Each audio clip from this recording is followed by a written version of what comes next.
All please rise to salute the flag to begin the meeting. I pledge allegiance to the flag of the United States of America and to the republic for which it stands, one nation, under God, indivisible, with liberty and justice for all.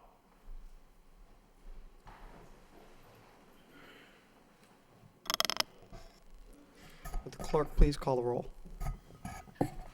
Mayor Elliott, Here. Mr. Gendron, Here. Mr. Leary, Here. Ms. Martin, Here. Ms. Ross Sikowicz, Here. Ms. Scott, Here. Mr. Conway. Here. 7 present. First item on the agenda under special order of business. Spotlight on Excellence 2014 Lowell Public School retirees.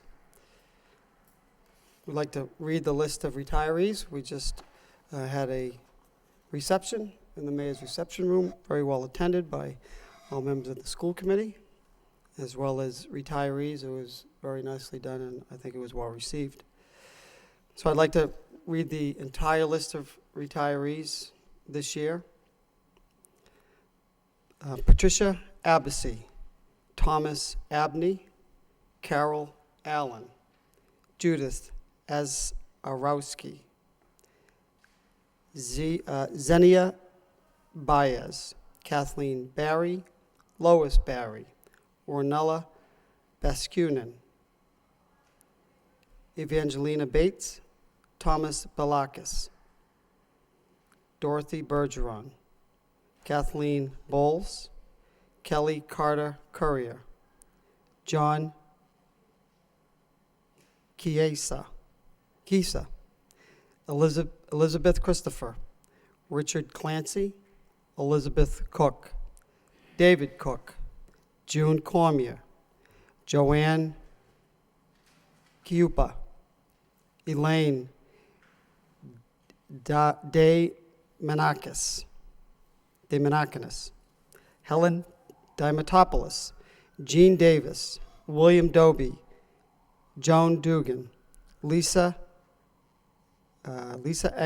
Engstler, sorry about that, Marguerite Farley, Ronald Foley, Paul Georges, Martha Grady Costa, Ruth Harrington, Darrell Hazel, Diane Jean, Marianne Johnston, Jean Kendall, Sharon Krisiak,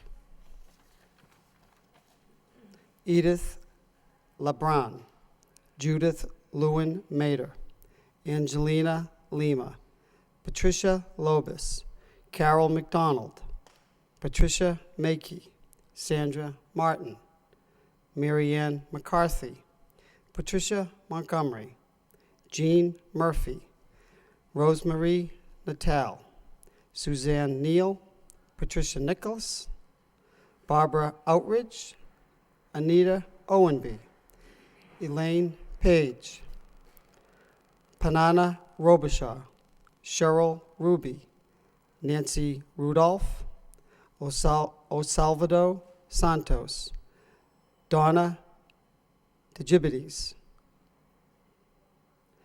Jean Thelen, Ellen Thomas, Maria Tionis, Christine Topjian, Ingrid Yurponen, Anita Robitaille, Hank Weiss, Karen Ward, Nancy Weber, Jean Wynn Macomb, Susan Wilson. And, excuse me, I almost forgot Ellen McDonough. We congratulate them and we thank them for all their service.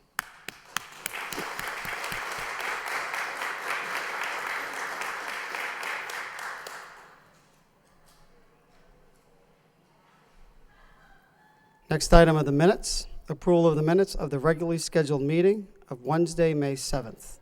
Motion by Mr. Conway, seconded by Mr. Gendron, to accept and place on file. All those in favor signify by saying aye. And the opposed? Motion carries. Next item under permission to enter. Permission to enter, May 21st, 2014. Madam Superintendent. Yes, thank you, Mayor Elliott.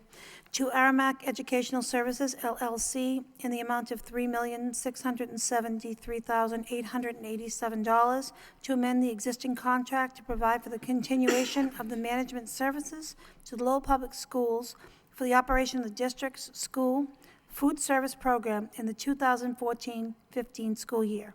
Funding will be provided by the School Department Food Service Revolving Fund. To Collaborative for Regional Educational Services and Training, CREST, in the amount of $127,090 to amend the existing contract to provide the additional out-of-district tuition costs for 45 students plus 4 additional students enrolled in receiving services as outlined in their special education IEP. Funding provided by the School Department budget, special education tuition account. To Mount Prospect Academy Incorporated in the amount of $8,163 to amend the existing contract to provide for the additional out-of-district tuition costs for 1 student plus 1 additional student enrolled in receiving services as outlined in the special education IEP. Funding again provided by the School Department budget, special education tuition account.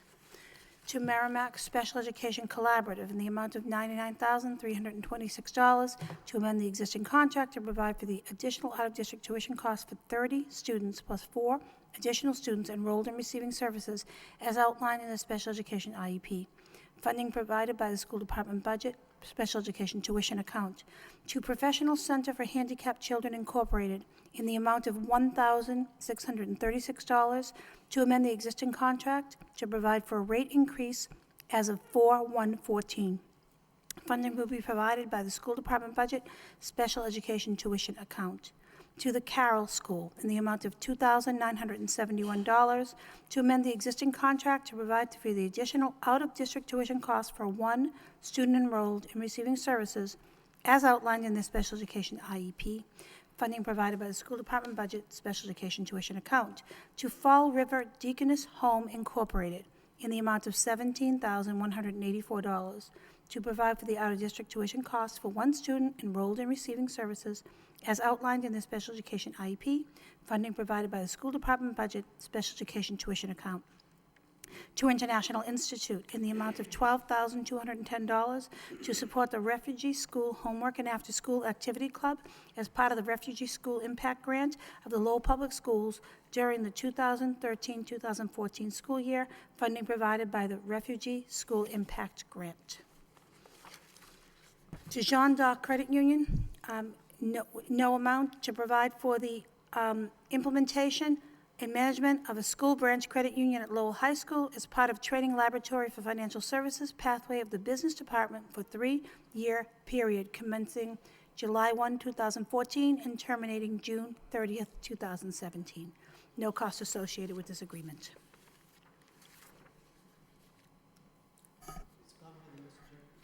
Yep, Mr. Conway, then Mr. Gendron. Thank you, Mr. Mayor.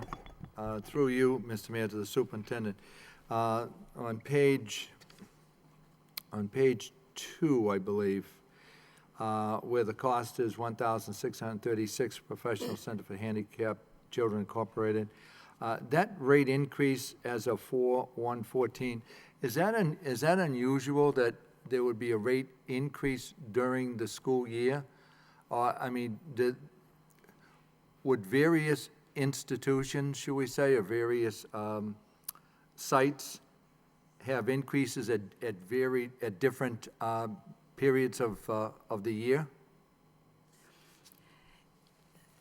Madam Superintendent. Usually, excuse me, thank you, Mr. Mayor. Usually, Mr. Conway, the rate is set annually, but I do not know about this particular contract. I don't know if anybody here knows about it. See, that's why I was wondering. I don't know. I figured it would be set. Yeah. And then all of a sudden, we find that in April, there's an increase of $1,636, and I'm just curious on why that took place. Do you know, Mr. Lang? Mr. Lang. Thank you. Thank you. These individual special education schools can actually petition the state OSD, the Operational Services Division, anytime they feel a programmatic need increase is warranted. Most of the schools will go through an annual process, and it's usually in the fall, September or October, when the different rate increases are approved for budgeting purposes for the following year. This particular school, it could have been a special circumstance or whatnot, but they petitioned the state for a rate increase for services related to the placement, and the state authorized the rate increase. It is a little odd that it happened in the springtime. It's not the norm, but it did happen, and the rate increase was approved by the state. Does the state usually accept those increases? The state and the individual schools negotiate or reach agreement over those rate increases. It's done like a statewide contract. The individual districts aren't involved in the setting of the rates. The school petitions the state, and the state either allows or disallows the cost. I mean, I think that, is it something we have to vote on this tonight? Is that? Well, yes, the student was already at that placement, so under his education plan, it called for him to be at that particular school.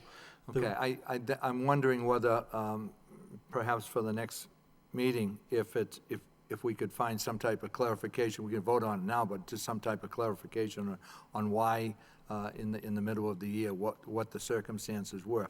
And I realize that you're probably limited in what you can actually say on the floor. I totally understand that, but I'm just wondering if that happens in one facility, how many other facilities would that happen to? And granted, it's $1,600, but if it came in at something that was a lot more, and it might affect our budget, I'm just curious on how we would deal with that. So if we could find that out, why there was an increase on that, I'd appreciate that. Sure. Thank you. Mr. Gendron? Thank you, Mr. Mayor. I think I'm still entitled to a couple of rookie questions here, so please, no? Oh, I'm sorry. Either way, I'm going to ask it. I'm just curious about the whole permission to enter process. What qualifies an expense as having to be listed and voted on, under a permission to enter? Mr. Lang? Thank you. The school committee policy and past practice has always been any service contract that the school committee members themselves will actually sign and enter into comes before the school committee for a formal vote. So the way the city is structured, we have a procurement office that takes care of all the city purchases, and the purchasing agent, the city manager, and different department heads would sign those contracts. So those contracts flow through the city process, but any service contract, which would also include the special ed tuition rates and things like that, they'll actually come before you for a signature. That's sometimes why I pass a stack of contracts around. So before you actually sign anything, it comes on permission to enter, just so that you know what you're going to be signing later on. Okay, thank you. Oh, So and it's basically, it's any contract for service over $5,000 in the fiscal year. Okay. So these are not, these are all, most of them are budgeted expenses. Correct. They're just, because it's a service contract. Correct. We are the signing individuals. Okay, and the other question I had was with regard to the Jeanne d'Arc Credit Union contract. What's that all about? Is it they do this as a service to us? Is this a... Yeah. Mr. Lang. They do, actually. Jeanne d'Arc, some years back, when the high school decided as part of their financial literacy program, they wanted to have a branch bank on site. Right.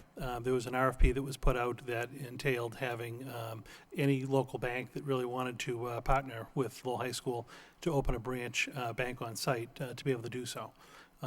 We included, this might be 9 or 10 years ago, in the first RFP that went out, the bank was responsible for outfitting the space that they would occupy, so it was really a no-cost lease to the school department to get into the space. And this is probably the second or third time it's come up for rebid. Jeanne d'Arc has been in the space since the inception of the agreement. The contract ends June 30th for the current space, and so the high school is desirous of continuing that for another 3 years. The space has been built out at this point, so the monetary value in the contract is the staff, basically, that Jeanne d'Arc supplies at no cost to us to have the branch bank be open. It's really only open for Lowell High School traffic. It's not a branch bank that they advertise to have Sure. people coming in off the street. So they basically pay for all of the staffing and supplies and equipment and whatnot, and give it back as a service to the school. Some kids at the school will do internships and practicum type things with the bank. So we don't receive any money for it, but certainly the benefit of having it there educationally for the kids is what attracts the high school to want to continue that. Yeah, I think that's a great program. I think having that there really enhances, the business department and the business pathway that we have at the school. So probably be wise to shoot a thank you note to Jean d'Arc on behalf of the services that they provide to the high school in this program. Thank you, Ms. Lang. Thank you, Mr. Chen. Ms. Rosikowitz? Thank you. And actually, my question had to do with the Jean d'Arc Credit Union partnership. I wasn't aware that it went out to RFP, but what's the criteria for selection? And were there multiple responses, or was Jean d'Arc Credit Union the only respondent? I mean, I have no dog in the race. I'm just curious as to the process. Right. Thank you. Mr. Lang? Thank you. It was a traditional, regular RFP that was issued by the city for this service. Jean d'Arc was the only respondent to the RFP, but the high school staff and the department chairs actually sat down and put the various curriculum pieces that they wanted to see under this contract in the RFP. So that was the evaluative criteria if multiple people had responded. Allowing kids to come in and work in the bank, some of the partnership activity that they have at the school, having free accounts for kids to be able to use, no fee checking and savings accounts, things like that. So the high school laid out all of their requests in the RFP, and then basically asked any of the local banks to respond. And Jean d'Arc was the only respondent for the RFP, so it didn't, and they met the specification, so it didn't get into the evaluative phase of the review. Further discussion? If there's no objection from my colleagues, I just had a question on the Aramark Educational Services LLC. The request is for almost 3.7 million, Mr. Lang, to amend the existing contract just for the rest of this school year? No, we actually had an RFP last year to continue to have Aramark services in the district. In the way food service contracts work, both at the state and then federal level because of the reimbursements, we advertise for a 3-year contract, but you can actually only enter into 1 year at a time. So it was a 1-year guaranteed contract with 2 option years. And what this is doing is actually exercising the second year of the option year to stay with them.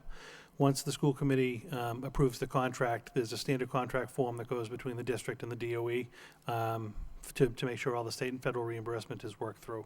But this dollar amount is actually for year 2, so this will be July 1st to June 30th, 14 to 15.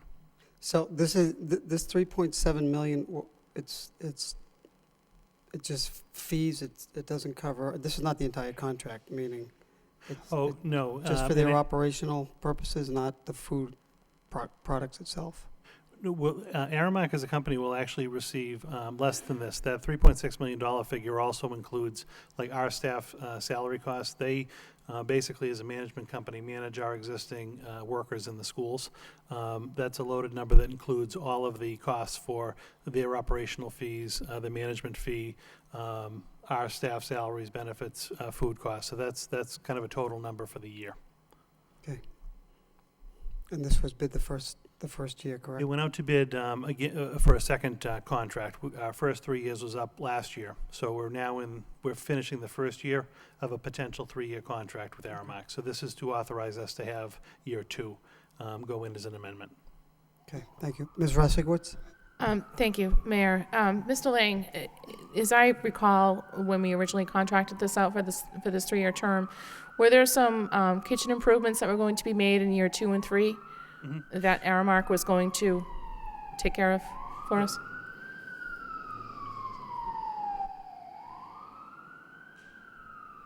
In each of the 3 years of the contract, there were different dollar amounts that they had set aside for kitchen improvements, service line improvements.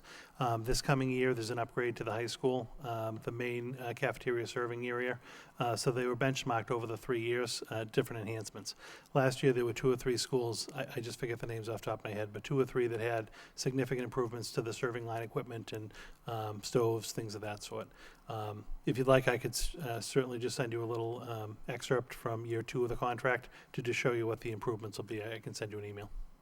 Ms. Ross I think that would really be helpful, particularly given the fact that we have a couple of new members. Sure. Thank you. Great, thank you. Further discussion? Motion to, roll call. Motion to approve by Mr. Larry, seconded by Ms. Ross Sikowitz. Roll call. Mayor Elliott, Yes. Mr. Gendron, Yes. Mr. Leary, Yes. Ms. Martin, Yes. Ms. Ross Sikowicz, Yes. Ms. Scott, Yes. Mr. Conway. Yes. 7 yeas, approved. Next item on the agenda, under memorials, item number 6, John F. Conlon IV, husband of Shaughnessy School paraprofessional Lori Conlon, and son of retired Shaughnessy School teacher Noreen Conlon. Can we all please rise? A moment of silence and darken chambers.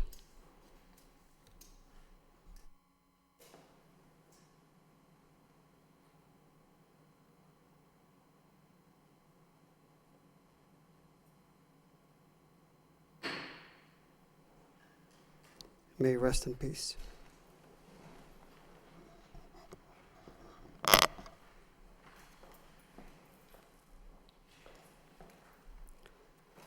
Next section of the agenda, motions. First motion of the evening by Ms. Scott.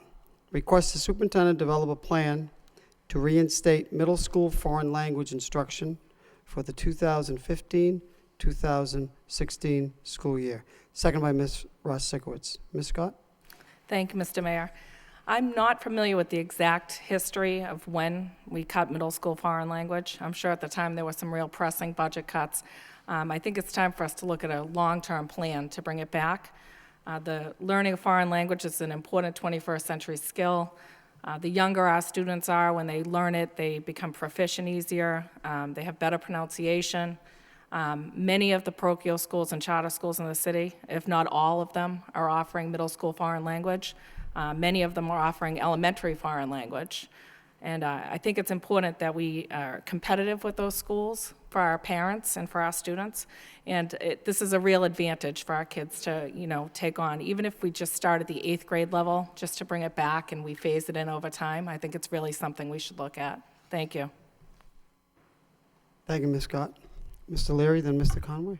No, I think it's an excellent motion. I think if you look at a lot of the job descriptions of some of the principals that we have that are still out there, they have languages in them, so being able to develop a curriculum around them. So I think this is a timely motion. Definitely want to support it because I think it's going to be valuable going forward. And I think if we do look at it slowly in terms of bringing it in 8th grade, like committee member Scott suggested, it's a good start. And then looking at it in a way of making it really go down further, maybe even into the elementary level. Thank you. Thank you, Mr. Leary. Mr. Conway? Yes, thank you. Thank you, Mr. Mayor. Through you to the superintendent. Do you recall when the foreign language was cut from the middle school? Madam Superintendent? Thank you, Mr. Mayor. I believe it was probably 9 years ago, because when I first came to Lowell, I oversaw those programs, and we developed a program at the Robinson School, and we had a two-way program when I first came to Lowell, so that was my first job, overseeing those foreign language programs and the bilingual program, Spanish component. I think it's about 9 years ago when we really had started the desperate, or maybe 8 years. I could get the actual data, but it's been quite a long time when we got to those multi-million-dollar cuts that we went through at that particular time, because I do recall that we started a foreign language program. We broke down the foreign language programs in every building, but then we allowed a time choice at the McAuliffe and the Robinson schools for parents who wanted to continue. So we tried to offer it that way. So I'm thinking it's about 10, years ago, a little bit. At that particular time, did they have the foreign language in all the middle schools? Yes, when I first came to Lowell, there was foreign language in 8th grade, 7th and 8th grade. And was that uh, Spanish and French at that time? It was Spanish only as a foreign language, and it was, at that particular time, considered as a special, so it wasn't more than maybe once or twice a week. It was a special subject, but we did have foreign language across the district at middle schools, and I believe it was only 7th and 8th grade at that particular time, if I recall. I think that this is, I think it's an excellent motion, and I certainly will support it. And I'm sure that when the motion came on, needless to say, you and your staff sat down and discussed, had initial discussions on this. Do you have any, in those discussions, were there any costs that were attached to this if we brought it back? I mean, again, I think the plan certainly would be 7th or 8th grade, or as two of my colleagues mentioned, that bring it back in the 8th grade. Were those discussed, and if so, were there any preliminary amounts of what cost for attached to them? Well, as always, in foreign language programs, it depends on access. It is my opinion that having foreign language once a week does not develop fluency. You have to have it more than that, more than like once a week, just because of the fact that it has to be lots of contact time. So you would have, in my opinion, for you to really run this right, you couldn't really share the position more than a couple of schools. So we have combined 8 middle schools altogether, if we take the 2 K-8s.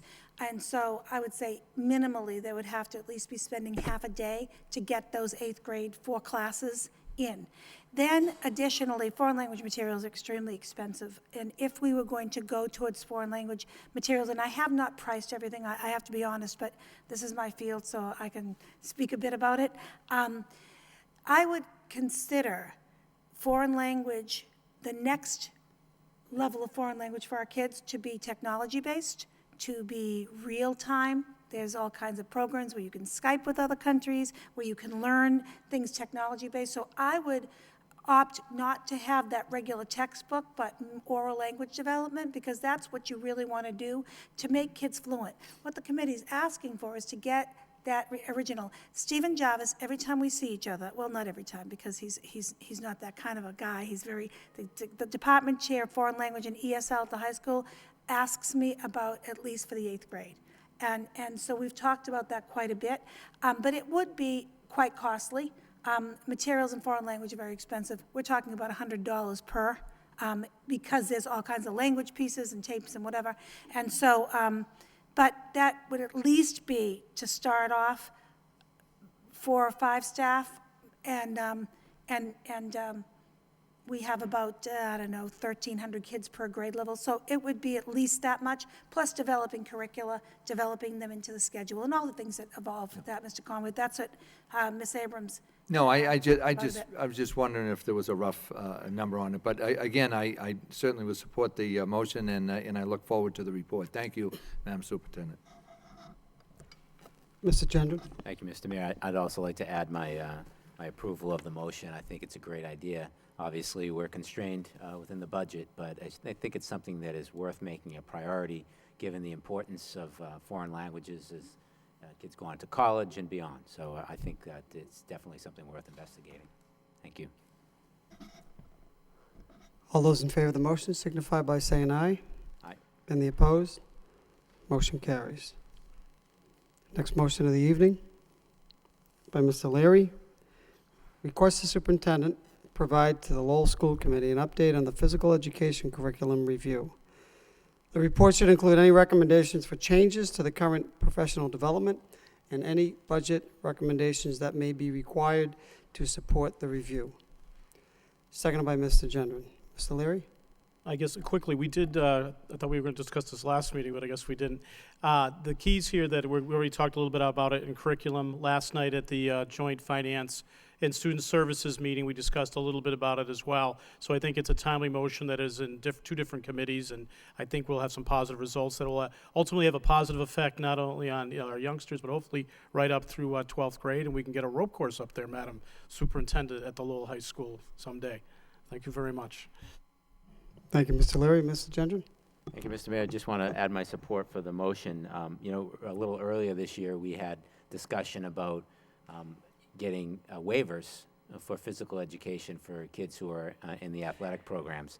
And if physical education is just, you know, running around and swimming, activities like that, you know, that sort of makes sense. However, if we have a more varied physical education program that involves things that, like the ropes course or beyond, then that changes the whole ballgame a little bit. It makes the program, you know, more interesting to everybody and more, you know, maybe less cumbersome for those kids who have athletic programs that they have to deal with after school.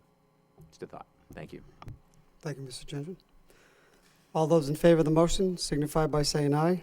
And the opposed? Motion carries. Next section of the agenda, the subcommittees.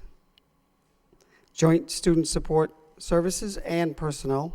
Report and approval of the minutes of the meeting, April 15th, 2014, by the chair, by both chairs, Ms. Martin and Ms. Ross-Sikowicz. Thank you, Mayor. I apologize in advance. This is actually a rather lengthy report out, and I apologize for the delay in reporting out on this. So this is a joint Student Support Services and Personnel Subcommittee meeting, which was held on April 15th. Those in attendance were Committee Women Martin, Scott, and myself. Also in attendance were Superintendent Franco, Assistant Superintendent Janine Durkin, Margot Farrick, Director of Alternative Education, and Jen McChrystal, Director of Special Education. This meeting had two agenda items. Number one was the alternative school update, and number two was the Deaf and Hard of Hearing program report. Assistant Superintendent Durkin, Director of Alternative Education, Margot Farrick, presented a progress report update on the Superintendent's 2013-2014 Goal 6, which seeks to refocus, align, and expand alternative programs. Highlights of the presentation included a progress report on Lowell High School Career Academy, which included a review of program design, mission, community partnerships that have been developed in the first year of implementation. A data review of students referred over the past 4 years, interviews with middle school principals, and research into best practice middle school alternative models. There were 3 successful grants to support program development. These were Gateway Cities, Alternative Education, and Safe and Supportive Schools. There was also continued planning around internships for students, as well as the development of a career lecture series and soft skills course for career development. Recommendations put forward for the 2014-15 school year are as follows. The Cardinal O'Connell will continue to target at-risk youth grades 5 through 8 with a capacity for 70 students with the current staffing configuration. The changes include shifting from a 45 to 90-day short-term model to a longer-term alternative middle school that provides project-based and experiential learning opportunities.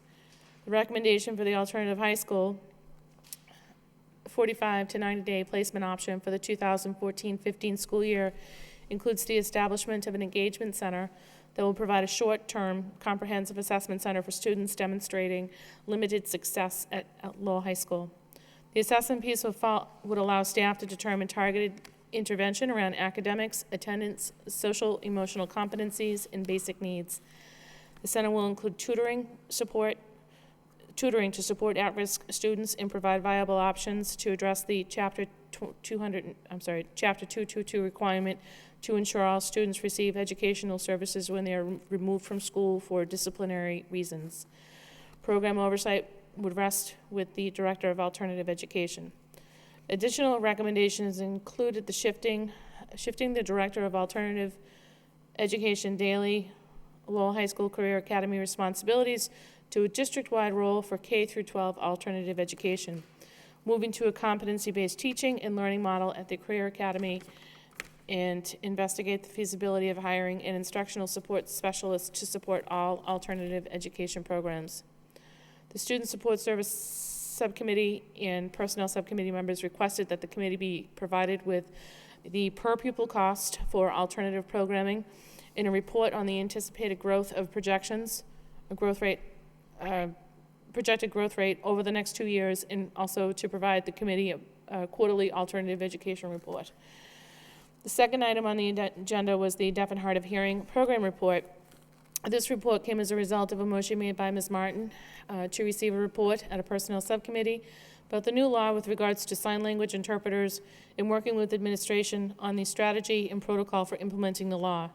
The motion is also included a request for a report at the next Student Support Services Subcommittee meeting to ensure we are meeting the needs of the integrated model and that the model is working effectively. Highlights of that presentation included a review of the special education law with an explanation of the team process for special education decisions. All students with hearing loss have accommodations and modifications that are individualized for them and required by their IEP. Staff qualifications were also reviewed. The teachers of the deaf and hard of hearing, speech and language pathologists, and cochlear implant specialists are highly qualified as determined by the Commonwealth of Massachusetts. The ASL interpreters either hold a bachelor's or an associate's degree. Effective March 17th of this year, the Mass Commission for Deaf and Hard of Hearing notified registrants of the requirement to demonstrate their interpretation skills through taking an educational interpreter performance assessment and achieve a score of 3.5 or above.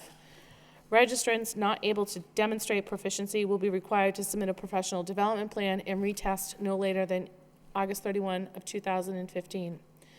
As of January 2016, the only registrants on the Commission's registry will be those that have met the aforementioned prerequisite.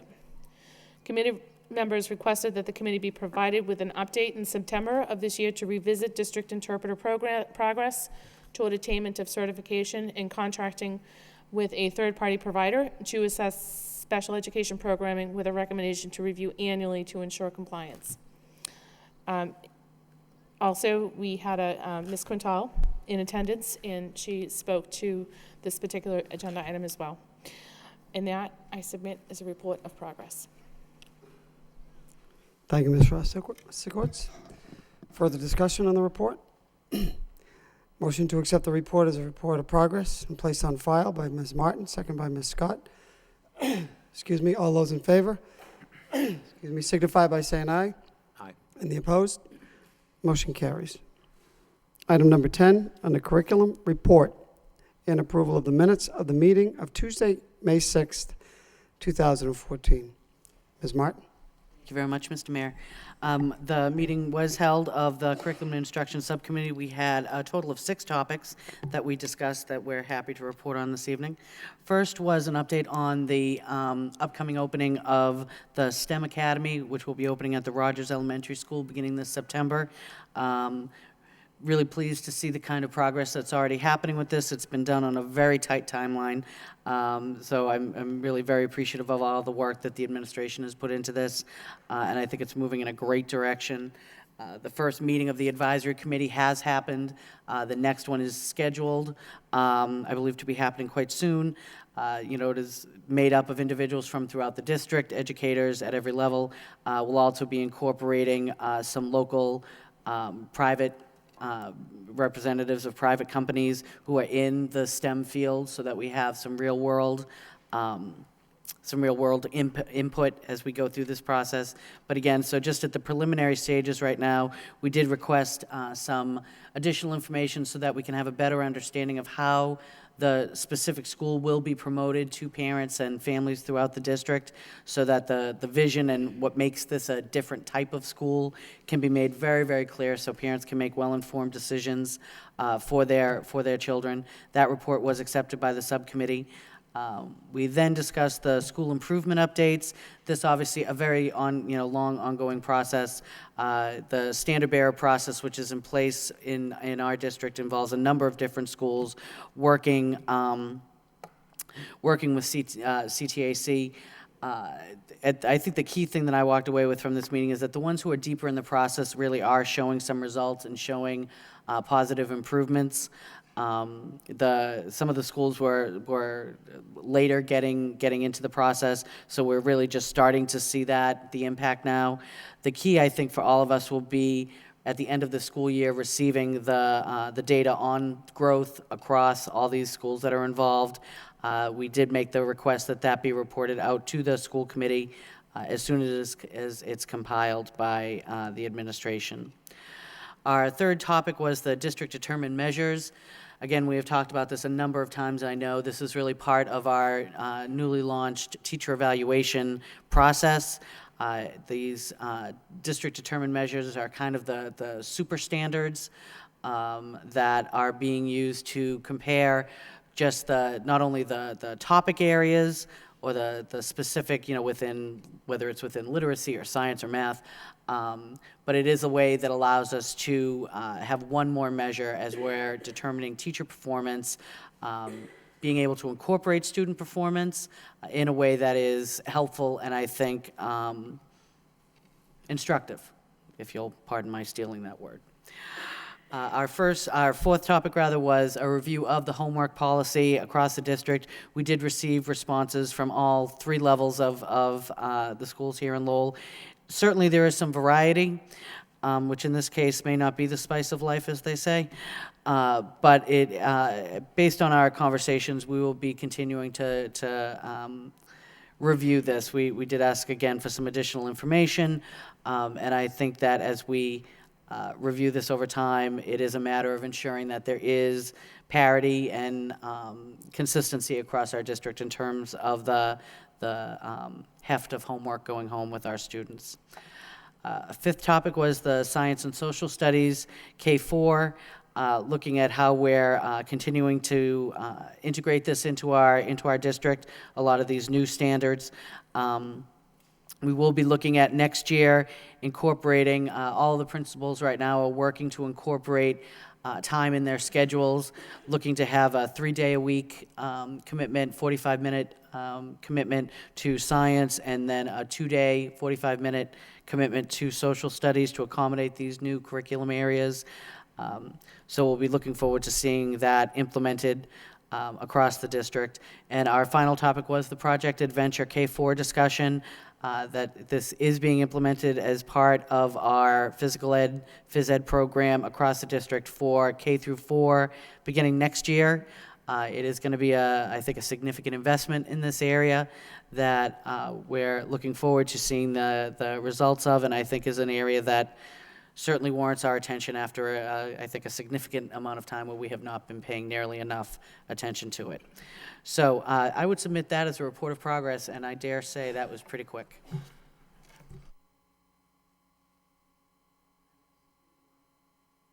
Thank you, Ms. Martin. Motion to accept the report as a report of progress by Ms. Scott, seconded by Ms. Ross-Sikowitz. All those in favor signify by saying aye. Aye. Any opposed? Motion carries. Next report under subcommittees, Joint Student Support Service and Finance. Report of the meeting of Tuesday, May 20th by Ms. Ross-Sikowitz and Chair Mr. Leahy.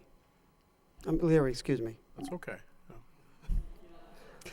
You won't be the last. The nights are running, You won't be they're the running last. into each other. The later it I gets, know. I'm a little better looking, you'll be a state rep soon. I don't know about that. Ooh, God. Mr. Mayor, we had a very lengthy meeting, and the entire Lowell School Committee was in attendance. It was a presentation from the administration, essentially about budgeting and how they were proposing to realign different facets of our school to really deal with the situations that we have in terms of increased student population, not only in different special education areas, but also just overall, and how we've been dealing with the kindergarten and the first grade increases. It was a long meeting. It was the first time the school committee had a chance to digest this information.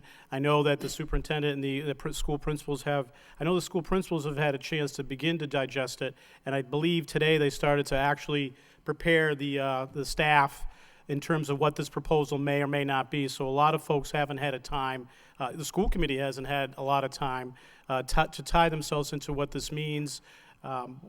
Larger, broader part of the meeting really focused around us requesting from the administration the actual dollars and cents, how this aligns within our budget, which we'll be getting a brief update from Mr. Lang later tonight. But this is what, we're just getting an overall vision of where the administration really wanted to go.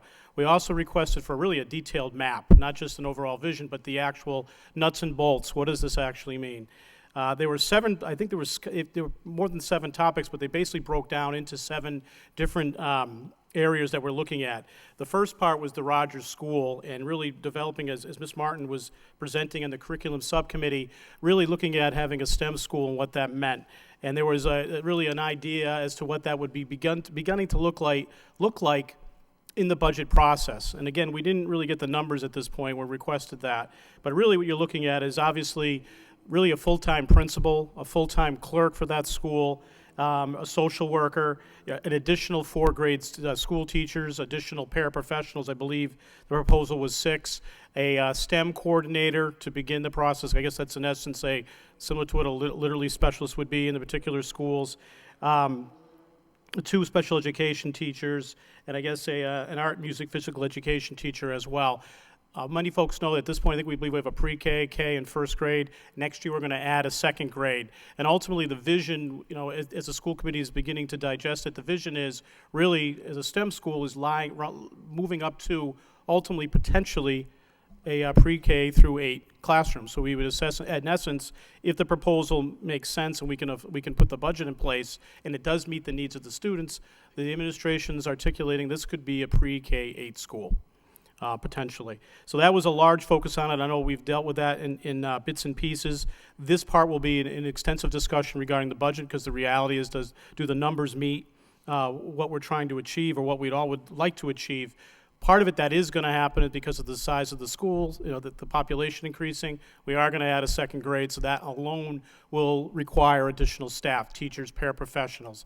Ultimately, because now we're already adding our second grade, really be 4 grades, if you include pre-K, it's time to really get a full dedicated principal. We've had principals of record that have held other occupations. At this point, as you grow it, if we are to grow this into a school, no matter what we call it, it's going to need a full-time principal to begin that process as we develop it into that pre-K thought process. Again, the numbers are going to be forthcoming in the next few days, but it is something we've been working hard on.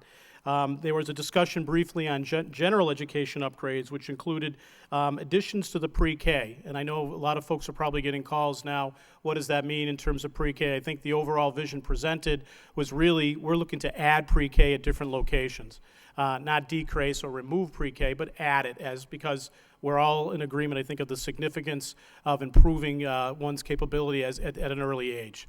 So that was the proposal. Again, we need to tie into the financial numbers of how that actually looks, and that's part of what we'll be discussing coming up through the budget. All to our excitement, really, technology upgrades. I think everybody in this committee, preceding this committee a couple of years ago, we really put a significant investment into technology that was desperately needed. We're going to get, the administration and I think the school committee at whole would really like to go forward and to continue that investment, because it does provide the role to the future. Again, it ties into dollars and cents. Newcomer support. There's a proposal in terms of how that'll be managed. You could really do we have done separate meetings on newcomers, and I know other folks that the school committee members are going to want to speak on that. There was proposals in terms of increases there, really from 3 teachers to adding 3 teachers for newcomer classes, and then 3 paraprofessionals for newcomer classes. There were one-time cost and setup and instructional material for 3 new classrooms. Again, the numbers have to tie into the budget, but this is a strategy of really dealing with an increase of population that's coming to the city, and really we're being challenged, by the federal government and the states to really deliver. And we have good people working really hard at this point trying to do that, but this is an additional proposal to help them. Special education report. Again, realigning the special education, which I think is really going to be next to pre-K, will probably be the biggest focus of our staff. What does that mean to me? In essence, the proposal is really to make sure that every school has, I guess, lack of poor man's terminology, parity, where you're having 2 different particular classes in each school, as opposed to just having a few schools having the majority of classes. Again, this is going to be the biggest part, because it's really, what does it mean to the students being affected? What does it mean to the staff being affected, and how that's rolled out? It's also obviously, it's really not a particular dollars and cents issue. It's more of how do we present that to the folks that are being effective and trying to demonstrate to them that this is going to be a positive for you because, you know, you're going to be staying in this, hopefully in this school location for the rest of your, you know, that grade level, whether it's elementary K through 4 or middle school 5 through 8. That is going to be the biggest sell. How do we present it? Folks will be impacted by it. Folks may not like it. So we really, I think that the entire subcommittee, all members, were concerned about really how are we going to present that to folks, making sure they have enough time to really digest what's going on, and to the staff. How does that affect them? And, you know, potentially it could be, you know, difference of what time of the day you're starting your work, which could have a major effect on your life. We did go over the pre-K needs. There was realignment of English language education programs. Again, you could do such a simple meeting on that, never mind a joint meeting. A realignment of the special education model, and ultimately, overall, kind of an explanation of where the vision of the school system would go as we potentially look at this to, you know, change the school system. I think ultimately as you know, we're in 3 different levels, east, west, and an open school zone. Ultimately, this may evolve to having 2 zones, which would affect everybody. Hopefully what everybody's been driving to is really getting to, you know, the old neighborhood school, which I think from just a definition of where our schools are located is not the proper definition, but more of a definition of zone schools. This is in and of itself, as you begin to digest bits and pieces of it, a stepping stone into some part of that direction. That's why I think it's for the committee to digest it in that one meeting. It's going to take some time. It'll probably take another meeting, a subcommittee meeting, to sort out because of the different effects. I know the staff, and I know folks are getting calls already in terms of what does this mean, and a lot of us are, you know, we're just digesting it at this point in time as well. Again, the financial piece of it is going to be a major factor in it. I don't think we're going to necessarily be able to afford all of it, but I think that's part of what we'll be looking at as the numbers come in and how this affects today's dollars versus what we may have to spend going forward. As you know, Mr. Conway brought up a good point tonight again about special education costs changing on a dime because the state renegotiated a contract. This is an avenue, I think, what we've tried, I know for many years on this committee and other committees have tried to bring in services in-house where appropriate, not only to save costs, but to make a better educational experience for the child and their family. It's very tough to do because a lot of the needs are significant. I can get into more of those particulars, you know, drill down to the meticulous level of what the special education discussion was about, but it really in itself, this is huge to digest. So it was a very good initial report. We do need a lot more information, particularly the financial piece and the mapping piece. How does this tie in? How does this affect people? The pre-K part, kind of the concerns I've had from a few folks, does it mean I'm going to lose my pre-K in my particular school? I think the administration proposal is quite the opposite. It's actually to increase pre-K opportunities as opposed to, you know, eliminating or removing them. Although there is a realignment of special ed that could affect individuals, and I think they need to know so they can begin to, you know, voice their concerns, prepare, and just equally as important, the parents and the children affected. We got to explain to them why this is a good thing, because it basically would keep you in that environment as opposed to bouncing you around every single year. That's it in a nutshell. I think it was a much more in-depth meeting than I'm presenting now. I know a lot of other members have different parts that they have other questions on, and they ask good questions on that we need to get that additional information. I know we're lining up some of our budget hearings, but I think ultimately it may require another subcommittee meeting to have additional discussion. And at the end of the meeting, we took that as a report of progress. There were no decisions made. It was the first time that the school committee actually received the information as well. So I think that is a motion of report of progress, Mr. Mayor. Thank you. Excuse me. Thank you, Mr. Larry. Ms. Scott? Oh, I'm sorry. Ms. Turk?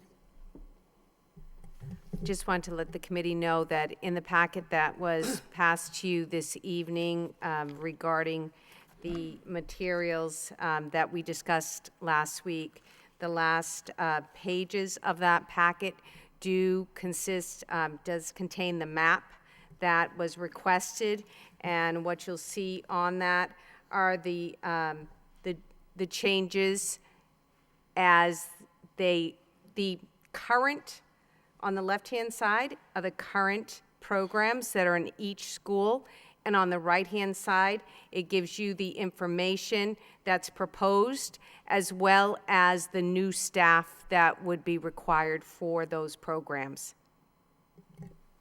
Just, and thank you very much for the time. I'd never had a chance to, none of us had a chance to really read it, but I appreciate getting that information so quickly. I think it's very valuable to begin to understand what these changes will actually mean, and now we need the financial piece, and I'm sure there'll be additional questions, but thank you very much for that information. Further discussion? Mr. Gendron? Mr. Mayor, I have a related question again, maybe another rookie question, and this came up at the meeting last night, but I just wanted to get a little more clarification on pre-K. Can you tell me how many students do we serve now in pre-K in the city? Thank you, Mr. Mayor. 315? Roughly, you don't have to be exact. More or less. What, we have our pre-K programs, as we talked about last night, are with special education identified children, at-risk children, and typical children come together. And the slots for our pre-K, the way it was designed years ago and continues, is that you map the slots for the needs, upcoming needs of special education students. So well before a child turns 3, we know who needs early intervention, and that's how those programs are designed. The rationale for adding an additional class is because there is not a lot of flexibility to incorporate all the children who need to be serviced. And again, it's a model where the integration piece is critical, and so that's why it exists as it is. And again, through the Chapter 766 of the Special Education Law, if you do not have services for children after the age of 3, in fact, you have to make sure you do that and put them out or allow the services. So there is, after this realignment, there will be a pre-K in every elementary school, which we have had in some and not others. Between our community pre-K, our regular pre-Ks, and our pre-Ks for children on the autism spectrum. So that's all a part of it, but it is to equalize what the law says. After, there's early intervention, of course, when parents get to us, but public school has to take over that responsibility after the age of 3. Okay. All right, so if I can just clarify in my brain, we are required by the state law for children who are designated to require early intervention because of special needs to provide pre-K for those children. Yes. But also because we also want those classrooms to be mixed. We have a certain number of slots for kids who aren't necessarily specified as requiring early intervention. Is that true? That's absolutely correct. And what's the breakdown there? Yeah. The breakdown is 5 children with special needs. Sometimes additionally, there's an at-risk child, and the rest are typical children. So that there is a integration setting where there's models. So it's like 5 children with special needs to 10 typical students. So about 2/3 of those 300-ish are what we'd consider typical students. In most cases, but in Lowell, there are some times where we put children who need to have, they might not be identified with special needs, but they need to have the school experience, so they haven't been triggered to have those slots, but in fact, they need to have the exposure, so that is part of it as well. That makes sense. And the slots for typical students are done by lottery. Is that true? Yes, we have a very rigorous system when pre-K comes up, and it is done by lottery. So the last couple of years, we need to conduct a lottery system, and that's how it's held. And about how many students, participate in the lottery? I'm going to ask Ms. Durkin, because I don't know a number of that, but do you know, Ms. Durkin? I don't have an actual number. I know the lines that I see of the parents who are coming in, but I can certainly get you that. Okay, that would be good, if you can give me that information. Do you have a feel, is it, we have 200 slots, is it 300, is it 1,000? Sincerely, because we do not provide pre-K transportation, and that was something that we lost in budget hearings a while ago. we definitely do not have the kind of enrollment that we had had in the past. When there was transportation, it was an extraordinarily amount of people, of course, who wanted to take part in our pre-K. But I believe that we do go over by 50 to 100, but I don't think it's more than that. But in the FYI, when we tell you some of the information we need to, we'll include that in Okay, that so- information so soon. But it's not double. I do not believe so, and I know that's because of the transportation pieces, and that's where we lost quite a few of our, of the diversity in the Yeah. program because there wasn't transportation. And that was a cut that has happened a number of years ago at this particular point, but it's not hundreds, but we'll get you that information. Okay, all right, thank you. Thank you. Ms. Scott and then Ms. Ross-Sikowitz. Thank you, Mr. Mayor. There was a lot of information discussed last evening, as Mr. Leary stated, but there were two areas that really were major budget areas that we discussed, including the increase in the newcomer funding, newcomer population, and the increase in the special ed population, the autism population. I'm just curious if Ms. Durkin would know whether or not, is that a consistent increase that's seen across the state right now, those type of numbers that we're seeing here in Lowell? Ms. Durkin? Yes, they are.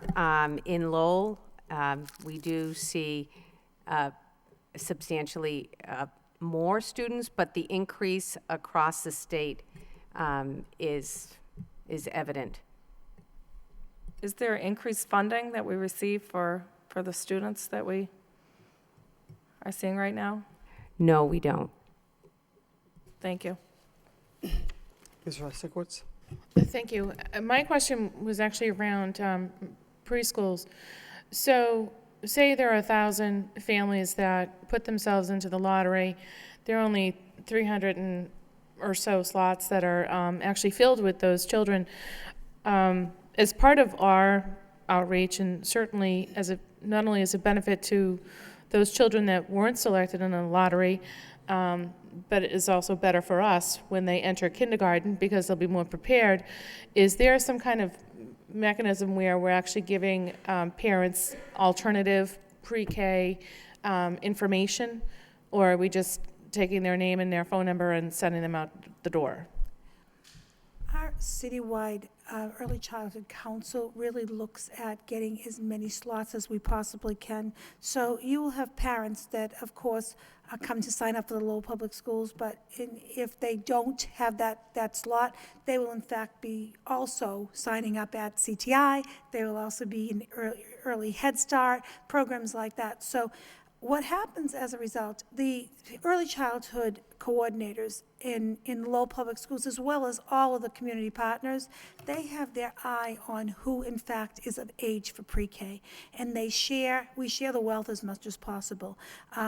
And so different parents have different choices. There are different programs that have transportation for preschool, which is phenomenal, which we do not offer, except in most cases when a child has special needs. So the overarching using as many slots as possible, whether it be the Jackson Street Charter, whether it be the new charter school, Sabbath, we try and help out families to find that particular outreach.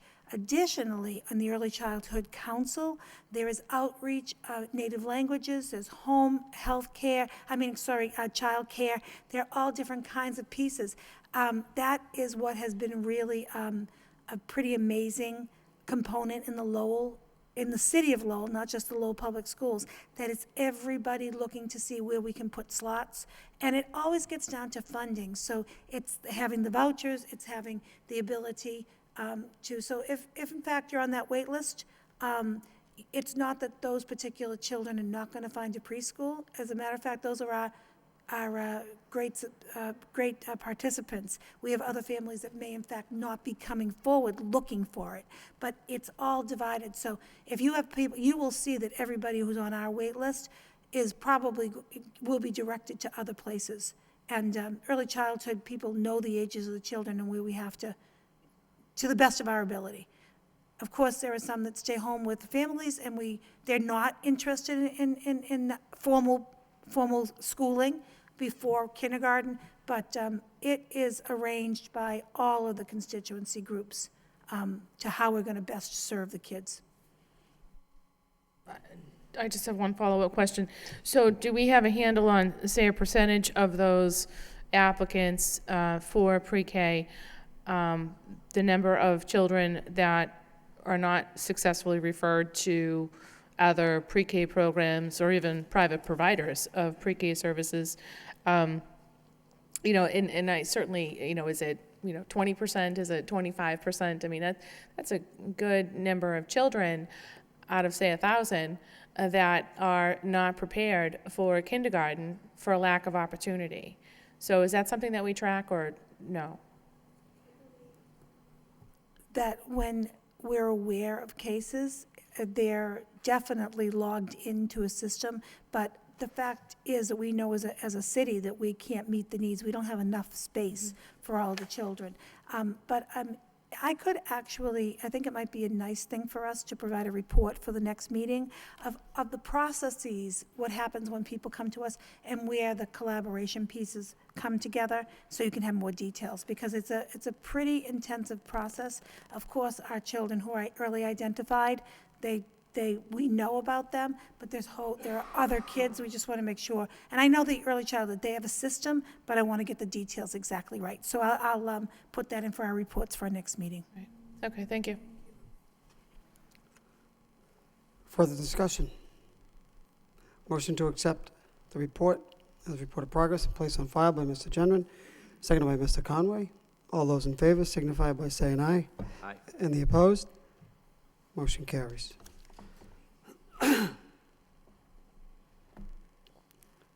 Item number 12, the finance report, still under subcommittees. Report of the meeting of Tuesday, May 20th by Chairman Mr. Larry. Mr. Larry? Thank you, Mayor. The Finance Subcommittee met, and in attendance were the entire subcommittee. In addition, Mr. Conway was in attendance. The discussion, and Mr. Gendron attended the last 5 minutes of the meeting, but he was there. Good job, Steve. He was critical. It was the critical 5 minutes, actually. The agenda topic was the RFP, because of the aforementioned Rogers School is potentially adding a second grade. And the spacing issues are a factor. So what I'd like to do, Mayor, is really, before we get into the motions, really turn it over to Mr. Lang to give a detailed explanation as to why we're here tonight. Thank you. The purpose of the meeting last night was to review the status of the request for proposals and the various applications that had been received. I reviewed each of the 4 submissions with the subcommittee members, and almost the whole committee was actually there.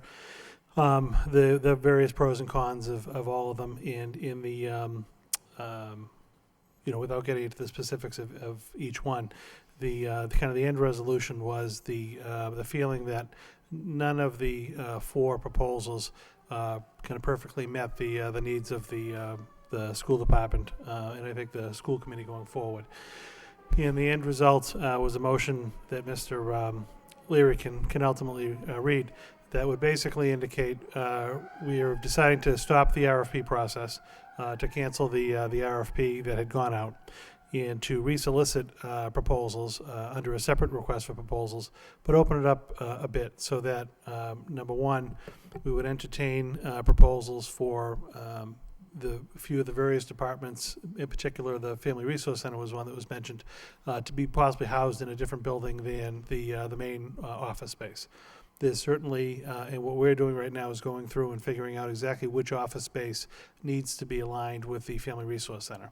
So respondents would be able to propose a schedule of when they'd be able to make the space available.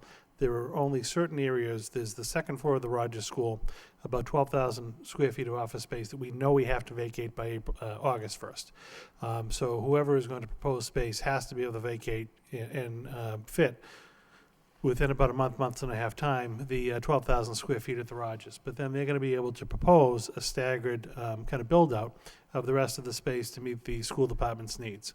So I think by opening it up to allow multiple sites, The initial RFP only allowed for one landlord. This would allow for multiple landlords if they had various spaces to provide. It might give the school committee some more options and possibly a better, longer-range solution. So the outcome last night was basically recommendation and a vote to cancel the RFP, notify each of the 4 respondents that we're going to reissue a separate RFP. I'll coordinate with the city purchasing office around the dates for the Central Register and the newspaper advertisements, and get that out within a week or so that if we adhere to a really tight time schedule, the proposals will be received on Wednesday, July 2nd. We'll have to review them right after that week of the 4th, bring a recommendation to the school committee at the meeting on July 18th, and try to get into space in August, at least for the second floor of the Rogers School. And then over the course of the school year, be able to relocate the rest of the central admin folks at the Rogers to the space. But leave it broad for people to be able to designate a different staggered timeline that might meet their needs. So, Mr. Mayor, Mr. based Leary? on that discussion, there was a motion made by Connie Martin and seconded by Kim Scott to basically, I'll read it verbatim, to not bring forth the recommendations to proposals received and take the necessary actions to cancel the request for proposals. Further, to request the administration immediately issue a new request for proposals that allows proposers to, 1, provide the minimum office space needed to reallocate the central office staff housed on the second floor of the Rogers School as of August 1st, 2014. Second, to provide the remaining office space to house the central office staff housed on the first floor of the Rogers School over a specified period of time, example 6 to 9 months. And 3, provide for multiple proposers to be awarded contracts to house various departments/offices of the central administration in separate locations. Example, the Family Resource Center in one location and office space in another. That was approved by the Finance Subcommittee 3-0. I make that as a form of a motion, and I can give you a copy of this machine, so you don't have to write it all down.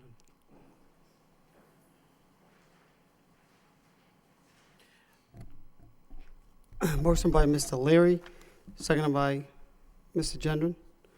I won't read the entire motion that was presented by Mr. Leary.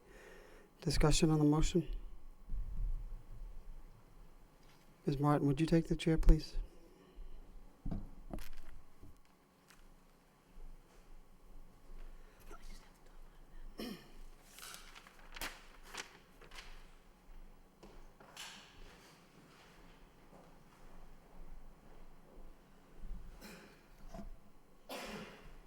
And the chair recognizes the mayor. Thank you, Madam Vice Chair. I just want to come down and ask some questions because I wasn't able to attend the meeting last night, knowing that the council has weighed in on this. My understanding is there were 4 proposals, and I guess my question is why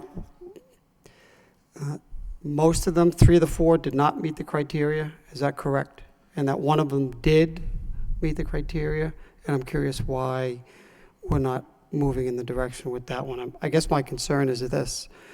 I understand the need to get out of the Rogers School, the immediate need for $12,000, but just making sure we get the best bang for the buck and that we're not having all these scattered sites all over the city. So knowing that, was not one of the bidders, did they not meet the minimum criteria?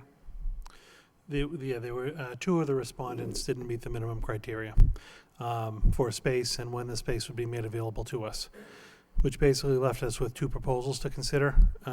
Both proposals had pros and cons. I think the discussion among the group was that neither one, because it was sent out so that we'd be awarding only one contract for one location, neither location perfectly met the kind of the wants and needs of the school department. And the thought process was, if this was going to be a 3 or 5, or possibly, given our history when we were downtown, it turned into almost a 15-year lease. We really want to make sure we're at a location where the Family Resource Center, which is kind of critical to our operation, where all our families come, is very easily accessible, is very visible, just a very high profile location. But that we don't necessarily have to have all of our office functions in that high visible type location. That if we allowed for possibly two, and we don't want to spread out into 10 different sites, but if we possibly had, we're about 40,000 square feet.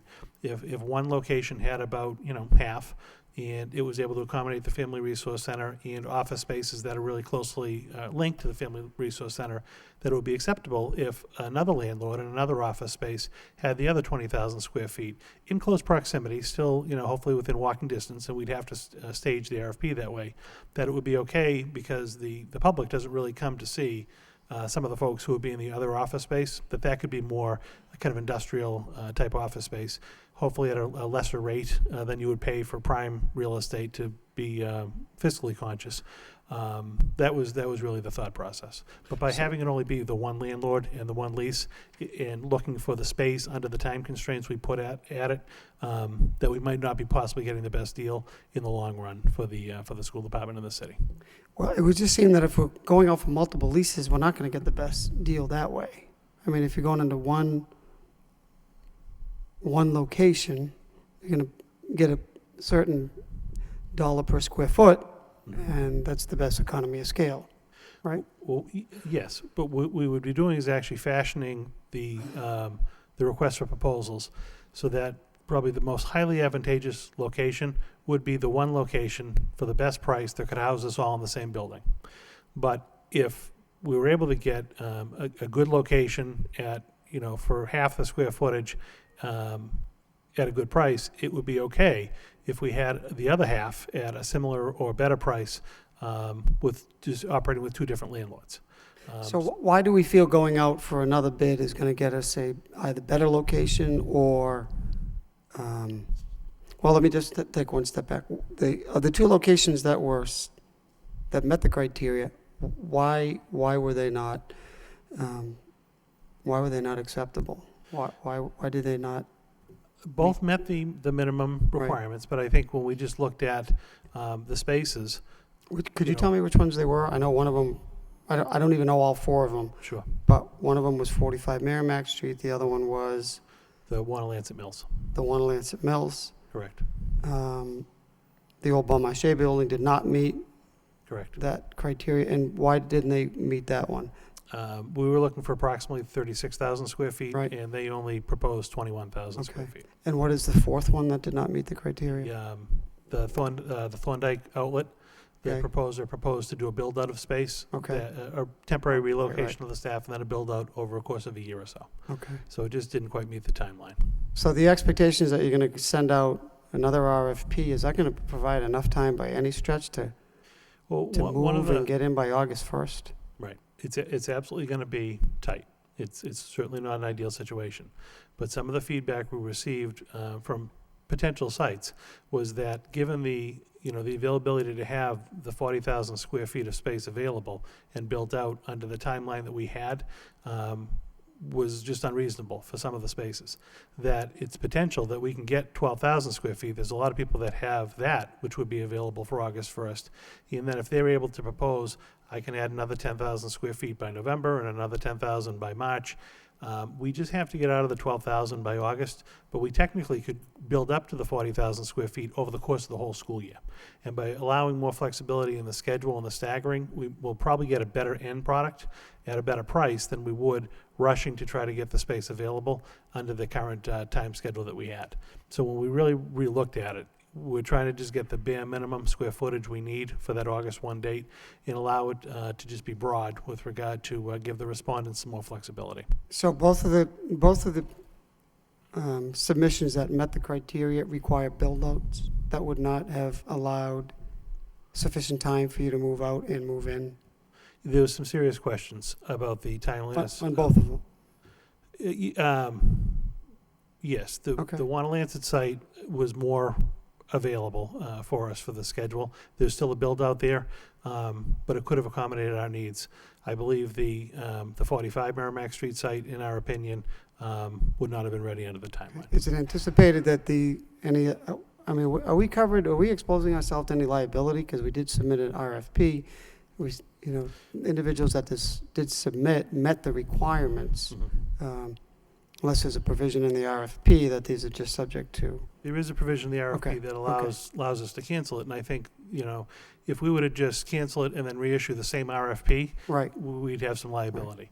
But we're actually looking for something different. We're saying that, we need less square feet guaranteed by the August 1st date, and that we're actually allowing the additional 30,000 square feet, 28, to come at whatever the proposer schedules, and then we'll have to rank the proposals based on how quick it'll be available, cost, meet our needs, things of that sort. so that the number of square feet, the lesser number of square feet, does that open up the opportunity for others that did not meet the criteria to bid, i.e. those downtown? Potentially, yes. I mean, what it's going to do, I have to think there are a lot more folks that have 12,000 square feet available as opposed to 40. And if they can secure the 12 and they can bid, if they're able to then get up to the 40,000 square feet over the course of a year, which is probably more realistic than acquiring that space over the course of 2 or 3 months, I think we're opening up our potential number of applicants to be able to be reviewed. And again, if we're looking at this as a long-term lease, I'd rather take an extra month or two to really get in the right site at the right price that's going to meet everyone's needs for the long term. And how long is the long-term lease for the, Well, we had two options. Folks were able to 12. propose either a 3 or 5 year term. We can't go over the 5. okay. Okay, thank you. Thank you for the explanation.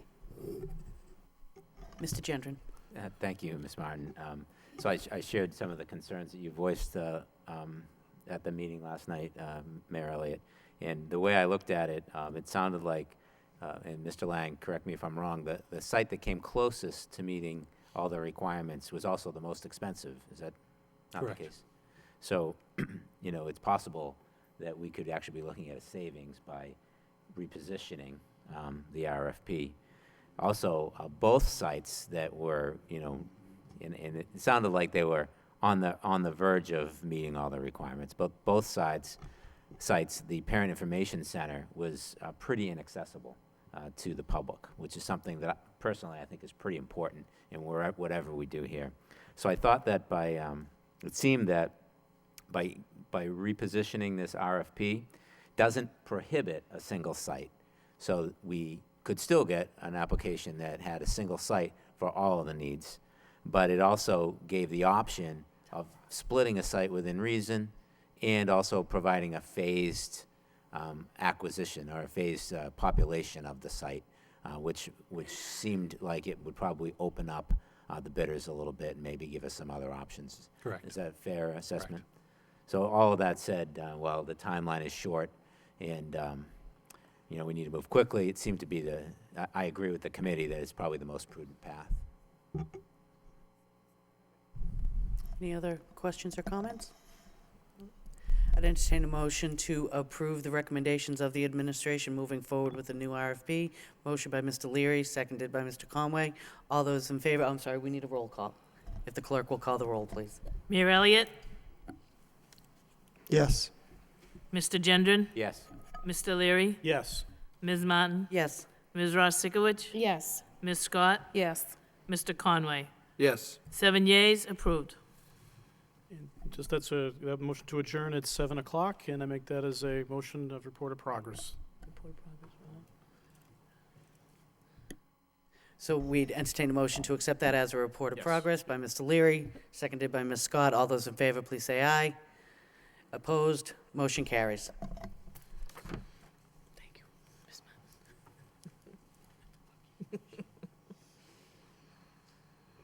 I didn't really think that was appropriate, do you?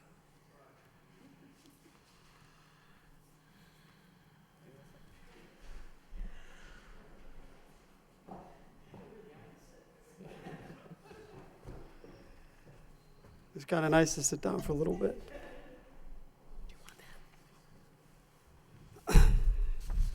Okay. Next section of the agenda, reports of the superintendent. Item number 13, citywide parent board and school site council report. Madam Superintendent? Yes, thank you, Mr. Mayor. This is a report and answer to a motion filed by Ms. Kristen Matsikowitz and Ms. Kim Scott, which asked the superintendent to report on the status of the superintendent parent board, status of school site councils at all schools, and the work facilitated to develop them. We have been working with parents on many different levels. At the Parent to Partners meeting on March 5th, we got a group of parents who are participating in a citywide board.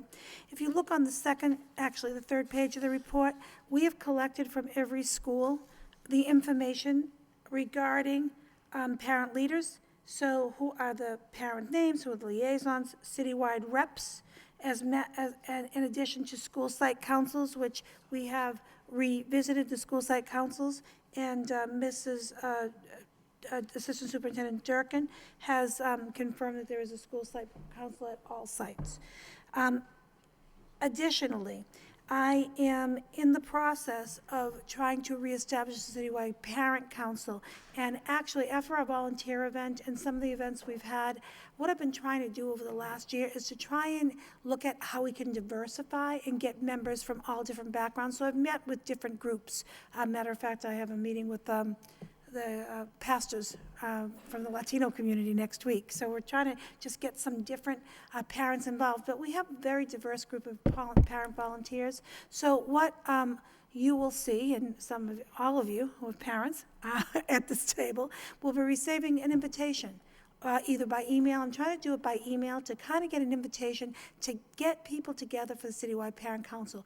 Because I tried the Superintendent's Advisory Board, but that was more my meeting, and I'm looking for something to be reestablished for Citywide Parent Council that is their meeting, and we would work together, and I want to reestablish that. So I have taken a number of our volunteers, leaders from here, to get kind of a way, either email in, and also we can do it by mail, but by invitation to say, would you like to come and reestablish this group of parents in a way that we can look at new bylaws. It used to be you had to have a child, and you had to be a member of we have to look at all of that. But that's what I'm working on in collaboration with the Office of Student Services. But those invitations through electronically are being prepared right now to see if people are interested. We have a good need of really a tight group of parents to come together. We have building projects that are going on. We have lots of initiatives. And so that is what we're working on right now. I do have copies from every building of these groups of people, but I did not include them in the packet as is telephone numbers and private information that I didn't consider would be best to share in that regard. But as far as the working on this particular piece, we are working with the school-wide, the citywide parent councils, looking at those regulations again, working with the parent liaisons at each building and the principals to make sure we're meeting the needs. So strengthening those communications, because those boards needed to be upgraded and really put into place. So we're looking at that. Mrs. Crohn's, who is a district support specialist in Ms. Durkin's office, is overseeing a lot of this work. She's been a great partner at this. So I ask any questions, but I think that the motion was well stated and helped us to reaffirm that. So as I said, by the end of the month, I'm going to ask if parents want to get together, maybe for just a barbecue, or for us to kind of say, let's reestablish that the people who are actively involved and really connected to the child's education. So that's our plan at this particular point, and you will see that coming forward. Ms. Martin? Thank you very much, Mr. Mayor. Certainly this effort is critically important district-wide. It's stated as one of the key goals for the superintendent, I know, in this, and then we'll be reviewing that as we go through our evaluation process. So it's something that is definitely something that we're all paying attention to. The Citywide Parent Council served a very real purpose for many, many years, and it happens that organizations kind of have a life cycle. But I think it's really critically important that we bring this back to life and that we move this group back into a true force, that parents have that venue as a way to engage with their child's school and beyond, with the district as a whole. One of the things, as I look at this, and I know that you've been very involved, Madam Superintendent, I know Ms. Cohn has been very involved. When I think back as to, when this was initially created, and those of you who I know were able to attend the Bacigalupo event on Monday, I mean, that is the claim to fame. Mrs. Bacigalupo did an amazing job in creating this, the Citywide Parent Council. And I think certainly a large part of the success was there was a person who was actually responsible for making it happen, who was charged with this as their job. It's the kind of thing that I think, particularly right now, cannot be done halfway by one person and halfway by another. And, I think there needs to be someone who is in charge of this. And I would even say that I think we could really benefit by having someone who has a university affiliation in that position. Part of that is just because I know that the model worked before. And that replicating it seems like a good idea, but I'd certainly be open to other options if there were other things that the administration wanted to put forward. I'm not asking for a full-time position. That's not at all what I'm saying. But this lends itself as a field of study for the professors working at the Graduate School of Education. I think there could be a real synergy between the work they're doing. Parent involvement is one of the single most biggest challenges, facing all urban districts. So I suspect they probably have someone who's working on the issue. But that it really could be an opportunity to have an individual who's able to provide not just the logistics of getting parents to a meeting and all that kind of organizational challenge, but also has the capacity to really offer training, offer informational sessions, be able to take that instructional piece of this that I think could really help parents see the value, be able to work it into their commitments. And I think that would be something that, we have struggled trying to, with this organization kind of on life support for a little while, that if we're going to do it, and I certainly hope we are, that we need to make a commitment, and it needs to be something that is really a single person's responsibility that can drive this home and put this in place. Thank you. Thank you, Ms. Martin. Mr. Gendron? Thank you, Mr. Mayor. I'd just add, I think Ms. Martin is right, and would add that maybe we can make the Friends of Lowell High School sort of part of that overall effort as well. As a member of that organization for the past 14 or so years, it truly has, you could see the ebb and flow of participation and influence, and it would be good to have somebody include that as part of this whole effort. Thank you, Mr. Gendron. Further discussion? Motion to accept this report of progress and place on file by Ms. Martin, seconded by Ms. Ross-Sigowitz. All those in favor signify by saying aye, and the opposed, motion carries. Next report, under report of the superintendent. Presentation, MSBA process and timeline for Lowell school building projects. Madam Superintendent? Yes, thank you, Mr. Mayor. At our last meeting, there was a motion from Mr. Gendron, who asked us to review the details of the MSBA project and where, in fact, we were at this particular point, and to make that in the form of a presentation to clarify a lot of the thought processes around the city. And so Mr. Lang has prepared a presentation, and I'm going to ask him to take over to go through the slides and ask any questions anybody might have as we go. Thank you. Yes, in response to Mr. Gendron's motions from the last meeting, we went through the various timelines associated with the statement of interest applications for our various projects with the SBA. And I will not take credit for all these slides. A lot of this is right from the MSBA site, and I've cut and pasted and kind of doctored it into this little presentation. So I want to throw that out there before we get started. A few things. As far as deadlines go on the SBA projects, the current window is closed. It closed in April, and we had submitted applications for both the Accelerated Repair Program and the Core Program. So those are both into the SBA, and that's kind of the first critical step in notifying the SBA that you have some potential building needs. Now, the two different programs they have, the first is called Accelerated Repair, and that is basically projects that are confined to roofs, windows, boilers, quick projects that you can get done with in about 18 months. They have a streamlined owner's project manager, or OPM process, and a designer process where they have already selected folks to fill both those roles.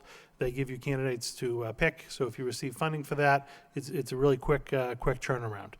We submitted 6 applications for consideration under the Accelerated Repair: the Butler Middle School roof, the Green Elge, Lincoln, McAvenue, Merkland, and Pine Arts boiler and roof repairs at those schools.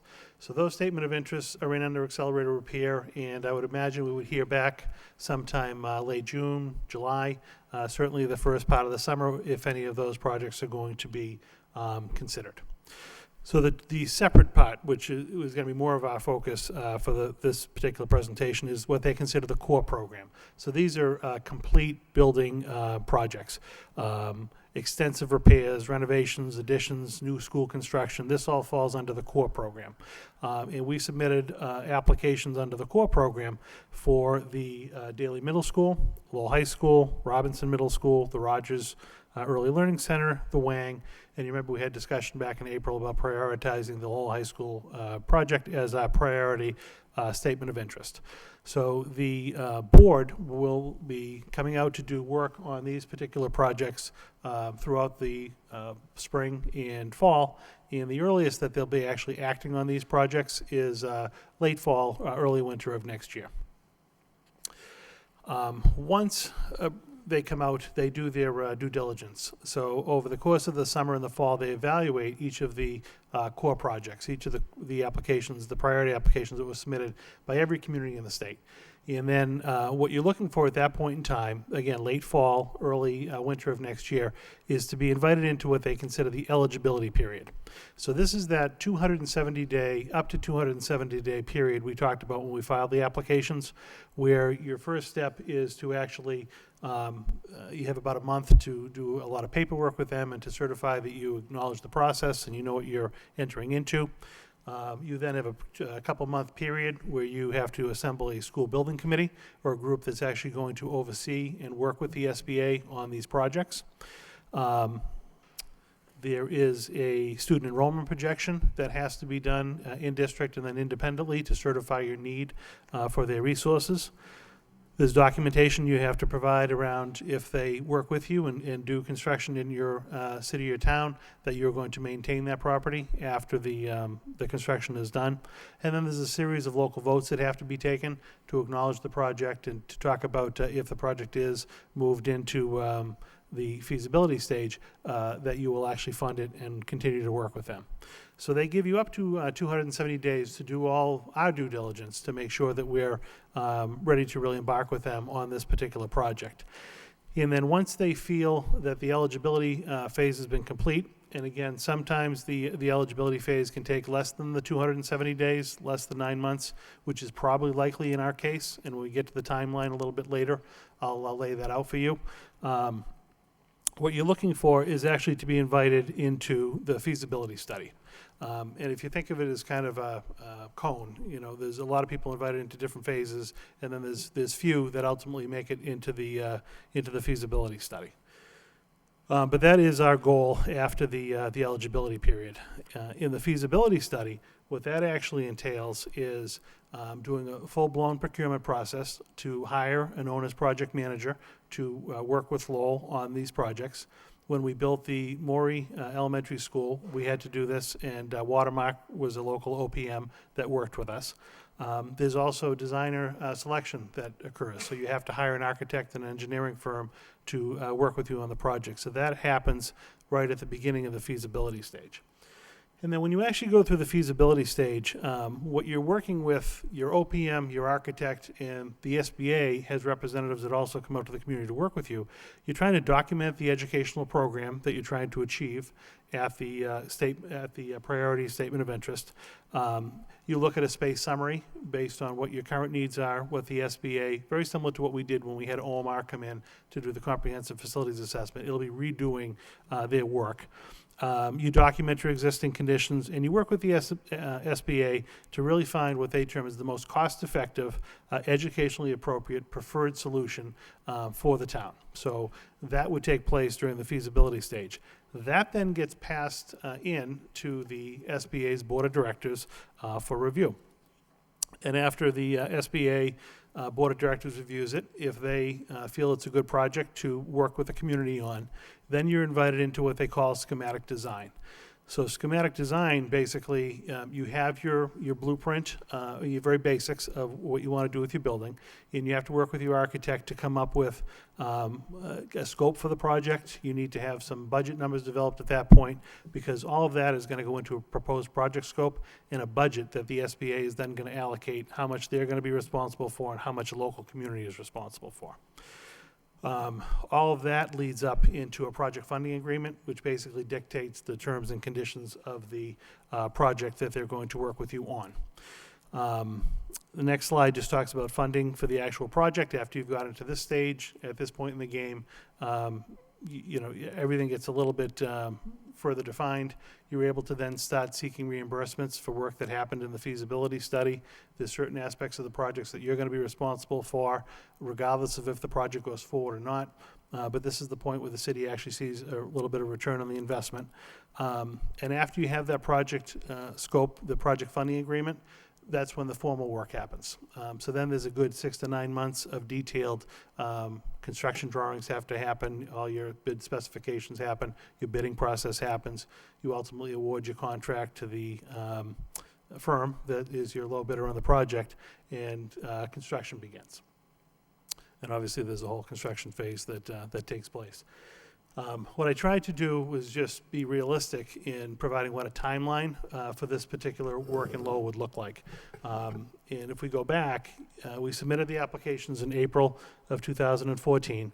And the summer and the fall is when the SBA will be doing their due diligence, when they'll be reviewing all projects, including ours. And they will come out to us to take a look at our high school project.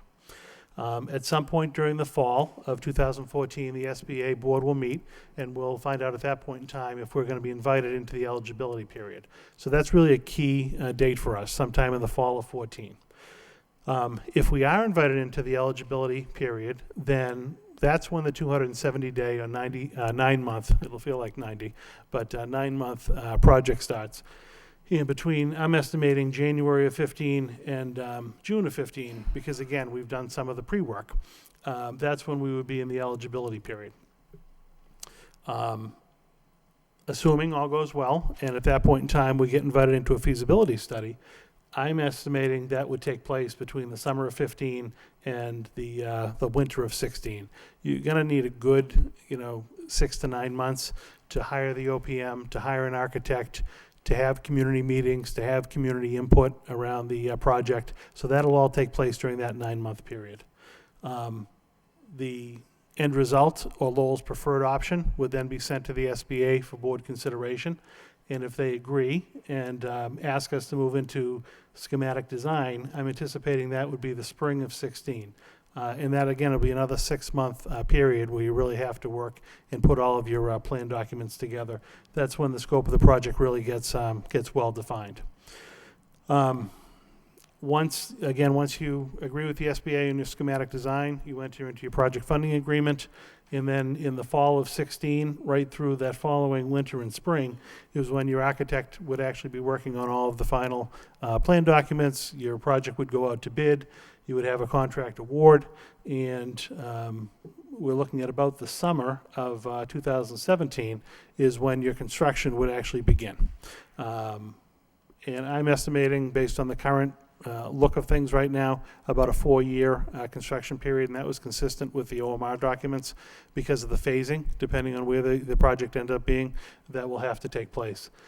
So if you build 4 years into the project, we'd be looking at, if everything goes well, the school opening around September of the 2021 school year. So we're about 7 years out from actually opening a building, if all goes well along these ways. But these are just some kind of key dates to give you a general sense of what happens. between now and the fall. And I think really between now and the fall is critical for us to see if we're going to be invited into eligibility. And then from there, we'll have a much better sense of the scope for the rest of the project. So I hope that's helpful. Thank you, Mr. Lang. Mr. Gentry? Thank you, Mr. Mayor. Thank you, Mr. Lang. That was an excellent presentation in response to the motion I made for that timeline. So just to kind of net out a couple of things that I'm wondering about. Obviously, it's going to be the fall of this year when we'll find out if we've been selected. Hopefully, we will be selected. But then we enter this eligibility period where it sounds like they come out and just sort of, make sure we're serious about this, make sure all the kind of I's are dotted and T's are crossed, and we're ready as a community to go forward.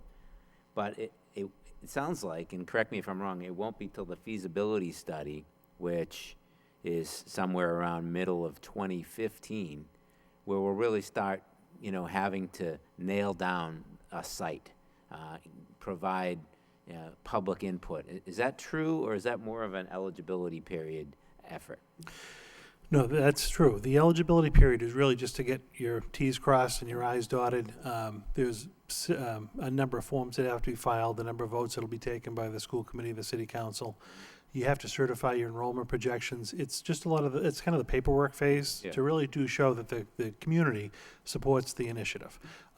There really won't be discussion about the actual potential sites or solution until you are asked into the feasibility study. Okay. There are a lot of communities that actually do get asked into eligibility, and then for whatever reason, within that 270 days, it doesn't all come together, and they don't make it to feasibility. Right.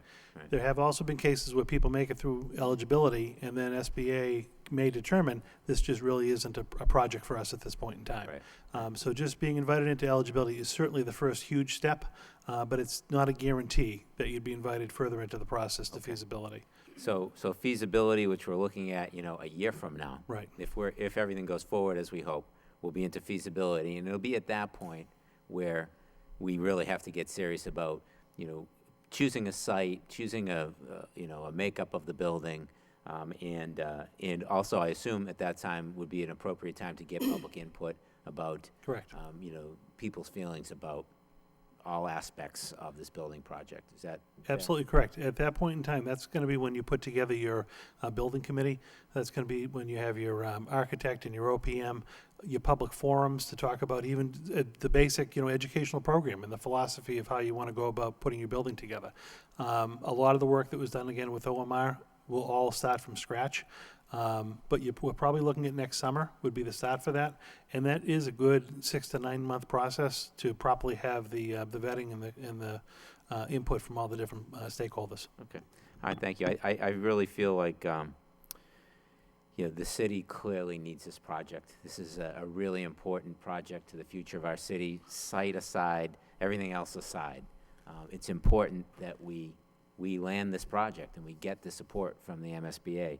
So I hope that as a community, we can continue to do what we've done so far, and that is stay positive, keep our sort of eyes on the prize, and not stray from the path, which is we want to get the award from the state. We want to work with the MSBA. We want to get selected for the eligibility period, move through the eligibility period successfully to the feasibility period, which is a year from now, hopefully.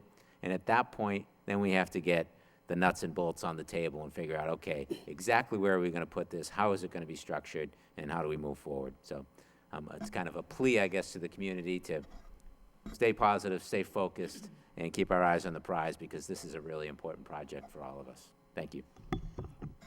Thank you, Mr. Gendron. Mr. Larry? Just thank you. First of all, thank you very much for making the presentation. I think Mr. Gendron's motion was important. I think it was of high value. I think really now what we need to focus on is making sure we get through the fall and we win this. And then at that point, we start opening up really the community, like Mr. Lang saying, the building committee, what have you, and tying in with the entire city in terms of where, what it'll look like, et cetera. We said earlier, I mean, the words I've been using, it's not using a metaphor of a 9-inning ball game. We're still like in the second inning. We just took the first vote. Once we get to the fall, that's when you start really, you're beginning the third inning. There's a long way to go, a lot to do, a lot can go wrong, a lot can go very right. But I think having this presentation out there is important, and I think we need to continue to go out there, explain to people that this is very far from over in terms of what it looks like and where it's going to be. Thank you. Thank you, Mr. Leary. Motion to accept the report as a report of progress and place on file by Ms. Martin, seconded by Mr. Leary. All those in favor signify by saying aye. Any opposed? Motion carries. Next report of the superintendent is presentation of the FY 2015 budget process. Thank you. We've been doing a lot of work, obviously, over the course of the last few months with regard to the upcoming fiscal 15 budget. I provided a brief slide show tonight to just actually walk through some of the costs that are associated with the upcoming budget. We've had daily discussions and communications with the city manager's office. We're still working over the next couple of days to try to refine budget projections on both sides. We certainly want to be on the same page with regard to the budget recommendation when it comes out, but thought this would be a good opportunity tonight to walk you through some of the known factors that are going to impact our fiscal 15 budget. So the first slide walks you through some of just the known fixed cost increases in the budget for next year that I'm building into the equation. The first line item, $1.1 million, is the structural deficit that was built into the 14 budget. At the end of last year, if you recall, we rolled $1.1 million in surplus school department funding from 13 into 14 to not have to make further reductions in the 14 budget when we were approving it. So our budget technically has a $1.1 million structural deficit in it that we need to address this year going forward because we don't have that money in the base. The second factor is about $1.3 million in known step lane contract increases. So these are just all of the contract requirements that we know about with all of our various union and other staff that would have a traditional step going from step 3 to 4, or if an individual has a master's degree and is moving to a master's plus 30, we call them steps and lanes, and all of those increases have been factored into the budget, and again, it's about $1.3 million. We also know we're going to have about another $1 million net increase to our out-of-district tuition for next year. Several factors contribute to this, as you can see from the contracts that you approve at the various committee meetings. It's certainly not getting cheaper to educate the students that are educated in the out-of-district placements. We have certain students that we're just not able to provide proper programming for in Lowell and have to explore outside options. As well as we do have issues with state intervention where the state DCF will actually place a child, take them out of a home in Lowell, place them in another community, and Lowell still remains fiscally responsible for that student. So the net increase as we get into the budget is about $1 million for that. We then are going into the fifth year, respectively, of our transportation contracts with it's the fifth year of our regular ed transportation contract. That'll be going up for bid again next year, and it's the third and final year of our SPED contract, so that'll be going out to bid next year. But we have known increases in both of our regular ed and special ed transportation contracts. And within the special education transportation contract, that's the contract that has some of the smaller vehicles, the smaller buses and the 7D vans, which do a lot of our transportation of our homeless students outside the district. So we've built in the, just based on this year's actuals, the costs of those increases for next year. And as a placeholder, I put $500,000 in to be contributed towards the central admin lease. We don't know exactly what the bottom line number is going to be, but we felt it was safe to at least put $500,000 in. And it's really not a one-time cost; it's going to be a recurring cost. So we should build it into the base in 15, so that we don't have to come back in 16 and make up for it. So we're looking at about a $4.7 million increase just in fixed costs for a level service budget. That would include just keeping all current staff and services in place for the coming school year. Last night in subcommittee, we talked about several additional programs due to space needs, student needs, And I know Mr. Leary mentioned earlier when we were doing the subcommittee report outs, these are some of the figures for what these programs will actually cost, and we're building into the budget for next year. The additional special education classrooms and English language learner classrooms that were discussed last night. We talked about 7 new classrooms at the elementary and middle school level to service our CSA or autistic students throughout the district and the associated staff that comes with those. We talked about an additional life skills classroom at the preschool level at one of our schools. And we talked about adding 3 newcomer classrooms at 3 of our schools to help with our newcomer population. The total impact of fully staffing those classrooms for the year is slightly under $2.1 million. The opening of the Rogers School for next year, and this is kind of an equity model with our other schools of similar size in the district. This is basically outfitting the school with the same staff resources that any other elementary school would have, a principal, secretary, right down the line. This particular year, we have the 2 kindergarten teachers at the Rogers to help with that class size, so we're not surprised again next fall with the kindergarten enrollment. We're adding 2 additional kindergarten teachers. And again, as Mr. Leary mentioned earlier, we're adding 2nd grade to the Rogers School for next year, so that's 4 classrooms and the associated personnel with those. We factored in the average health insurance premium for those additional staff, and the total cost of opening the Rogers just on personnel is about $1.2 million. So when you take a look at the fixed cost and new cost increases for next year, it totals a little over $8 million. That's the number that we've been kind of working with internally, trying to figure out how to fund. That again would just be our fixed costs, the $4.7 million known increases, the $2 million for the SPED ELL classrooms, the $1.1 million for the STEM school, brings us right to about the $8 million mark. So the next obvious question would be, how are we going to fund this? And when we take a look at the net school spending and what anticipated revenue we're going to have in the city to pay for this, I put a chart together that basically just compares the 14 and 15 net school spending numbers.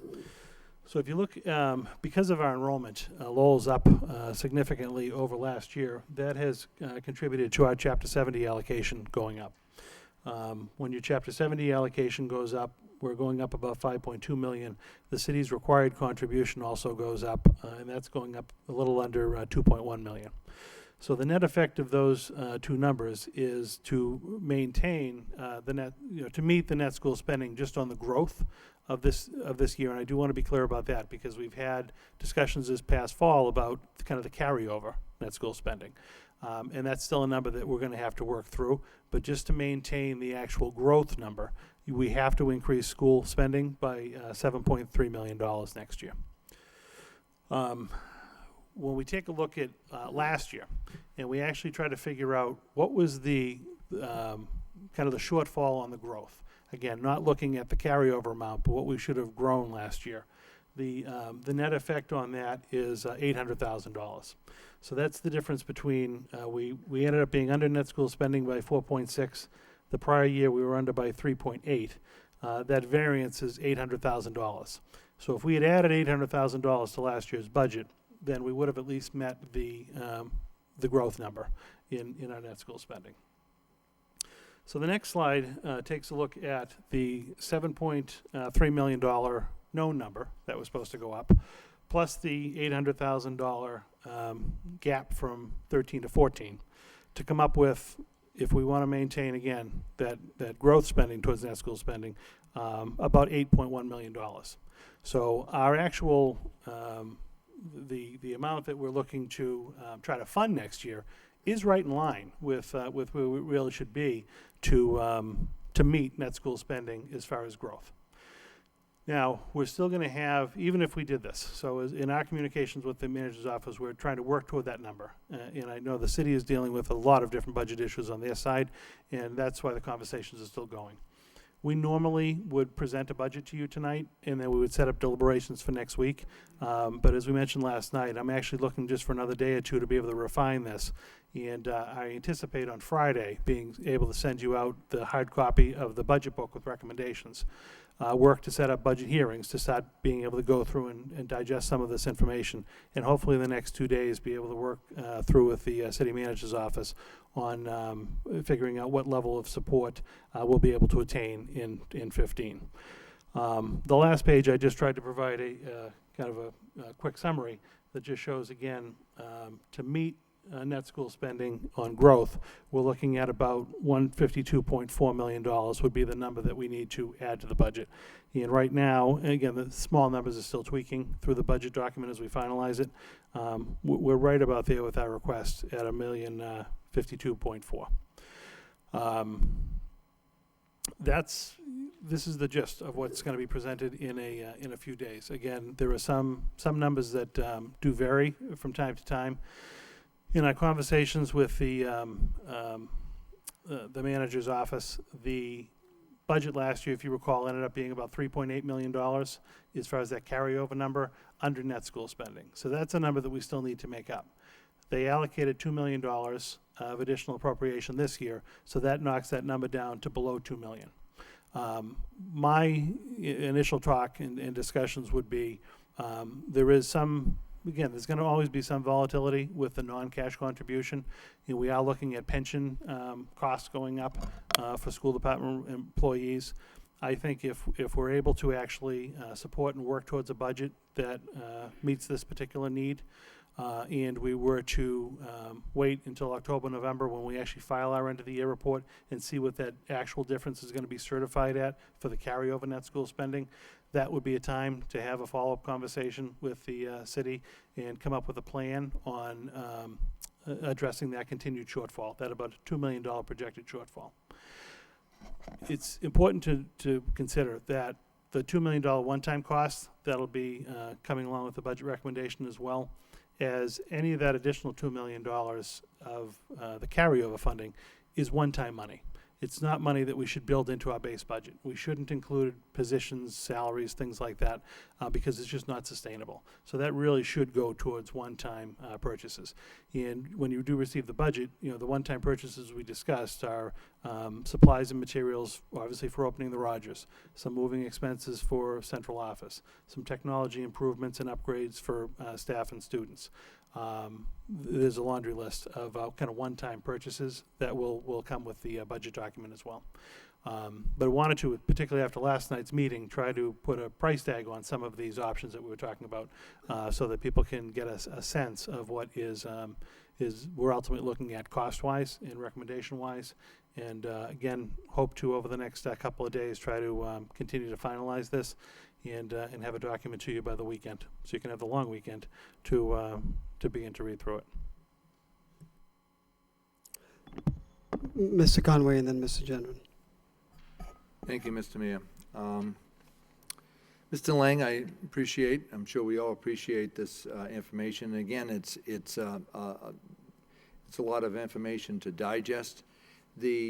One of the things that disturbed me, and I think it disturbed certainly other people on the committee, was the fact that last year,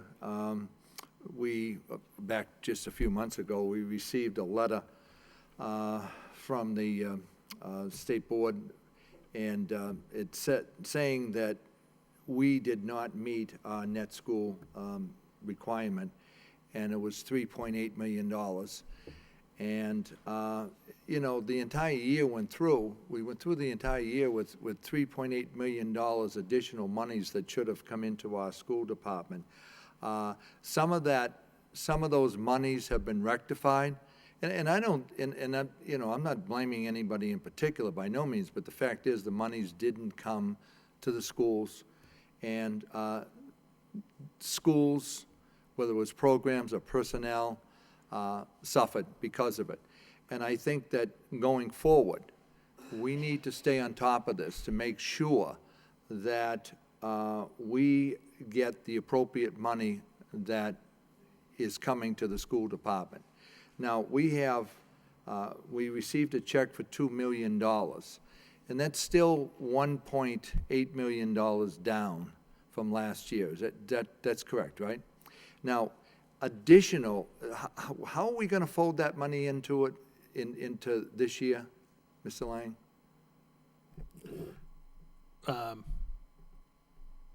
that's a discussion we have to have with the city. You know, both the school committee, the city council really needs to, working with the superintendent's office and the city manager's office, come up with a strategy for meeting that net school spending requirement and contributing that previous year's shortfalls, the catch-up amount. Okay.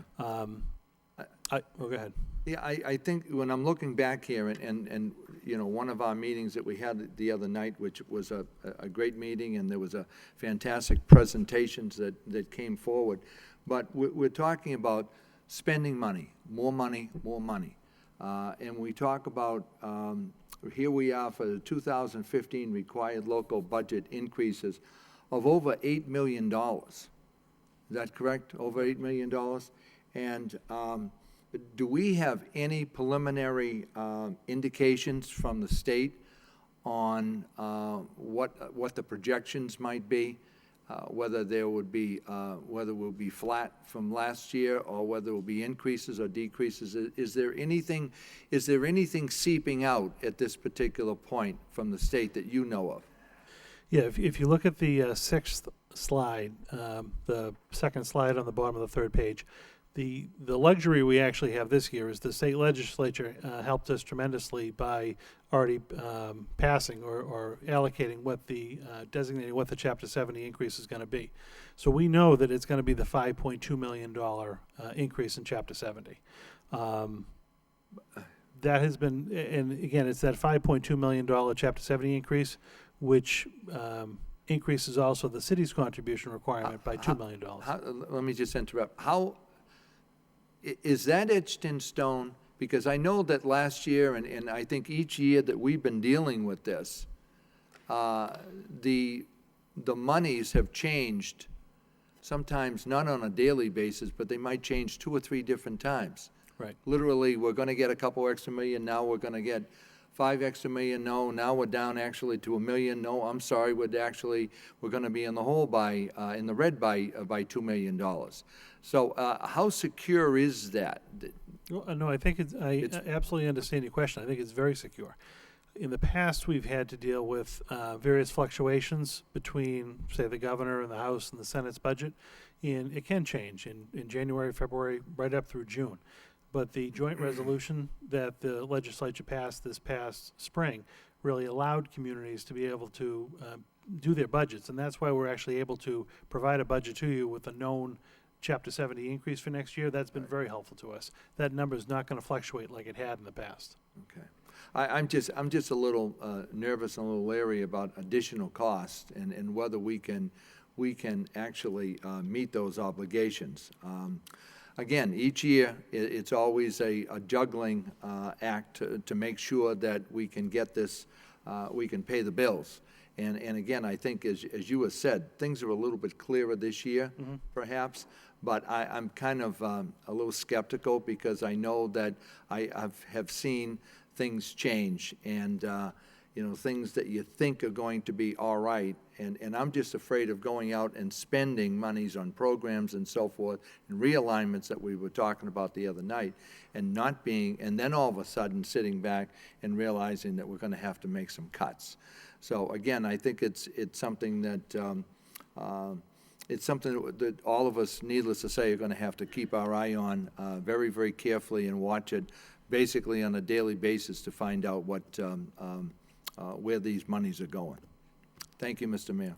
Thank you, Mr. Conway, Mr. Gendron, and then Mr. Leary. Thank you, Mr. Mayor. I just had a couple of specific questions. Mr. Lang, in the first slide, I guess it's the second slide, the $1.3 million for contractual salary step and lane increases? Correct. In that, do you factor in the retired teachers who are leaving that will be replaced by, you know, new teachers that will be on a lower step? I do. Yeah. Yeah, we actually, we pick a date and time, it was about a week and a half ago, where we just picked the actual known retirement list at that point in time.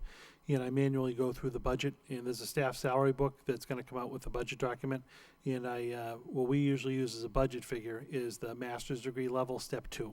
And we've done that for the last 7 or 8 years. That's the actual hard number that we use for any teacher salary, that of a known retirement or a known vacancy. We do plug that in. So that has been Okay. incorporated. The only thing we might have missed is anyone over the last week that decided they were leaving, but we do factor that in. Okay. Yeah, I was hoping I could save you some money there, but you thought of that, I guess, huh? I'd appreciate it, but no, we No do that. The other question I had was with regard to the opening of the Rogers School. These costs are the costs of opening the school because we have a larger population. They're irrelevant of the fact that it's a STEM school. Is that true? Okay. Well, that's the only questions I have for now. Thanks. Yeah, if I can for 1 second. The only difference in the staffing between the Rogers and any of our other elementary schools is our other elementary schools typically have one content literacy teacher. The STEM school, instead of having that, was going to have one STEM teacher. But it's basically an allied art type position that focuses in a particular area, and the Rogers is going to focus on STEM-related activities. But it's the same FTE makeup as any of our other elementary schools. And the whole Rogers proposal, even though it is STEM, is really the kind of the contribution towards the elementary schools to try to lower class size district-wide. Thank you. Thank you, Mr. Gender. Mr. Larry? Thank you, Mayor. Now, first of all, thank you to Mr. Lang and your staff and the entire administration for putting this together. I can appreciate working with the new administration on the city side. It does take time, and getting this information put together and working with them is going to take a little longer, but that's, one, it's expected, and two, I think having a good working relationship with everyone is important. To echo Mr. Conway's thoughts, I mean, most of us have been here for the years where we cut $20 million in 4 years and devastated programs. And this is languages we were talking about earlier this evening. They were long gone by the time we even decided, got into the budget cuts. So we were looking at significant cuts. So it is it's a different thought process. So the part of the growth is because of part of the increase is because of growth, significant growth. And we've discussed that in different, forms and here on the floor. Of significant impact, kindergarten, first grade, second grade, and so on. In addition, newcomer increases, although we're not getting sufficient monies probably for the cost that's really required.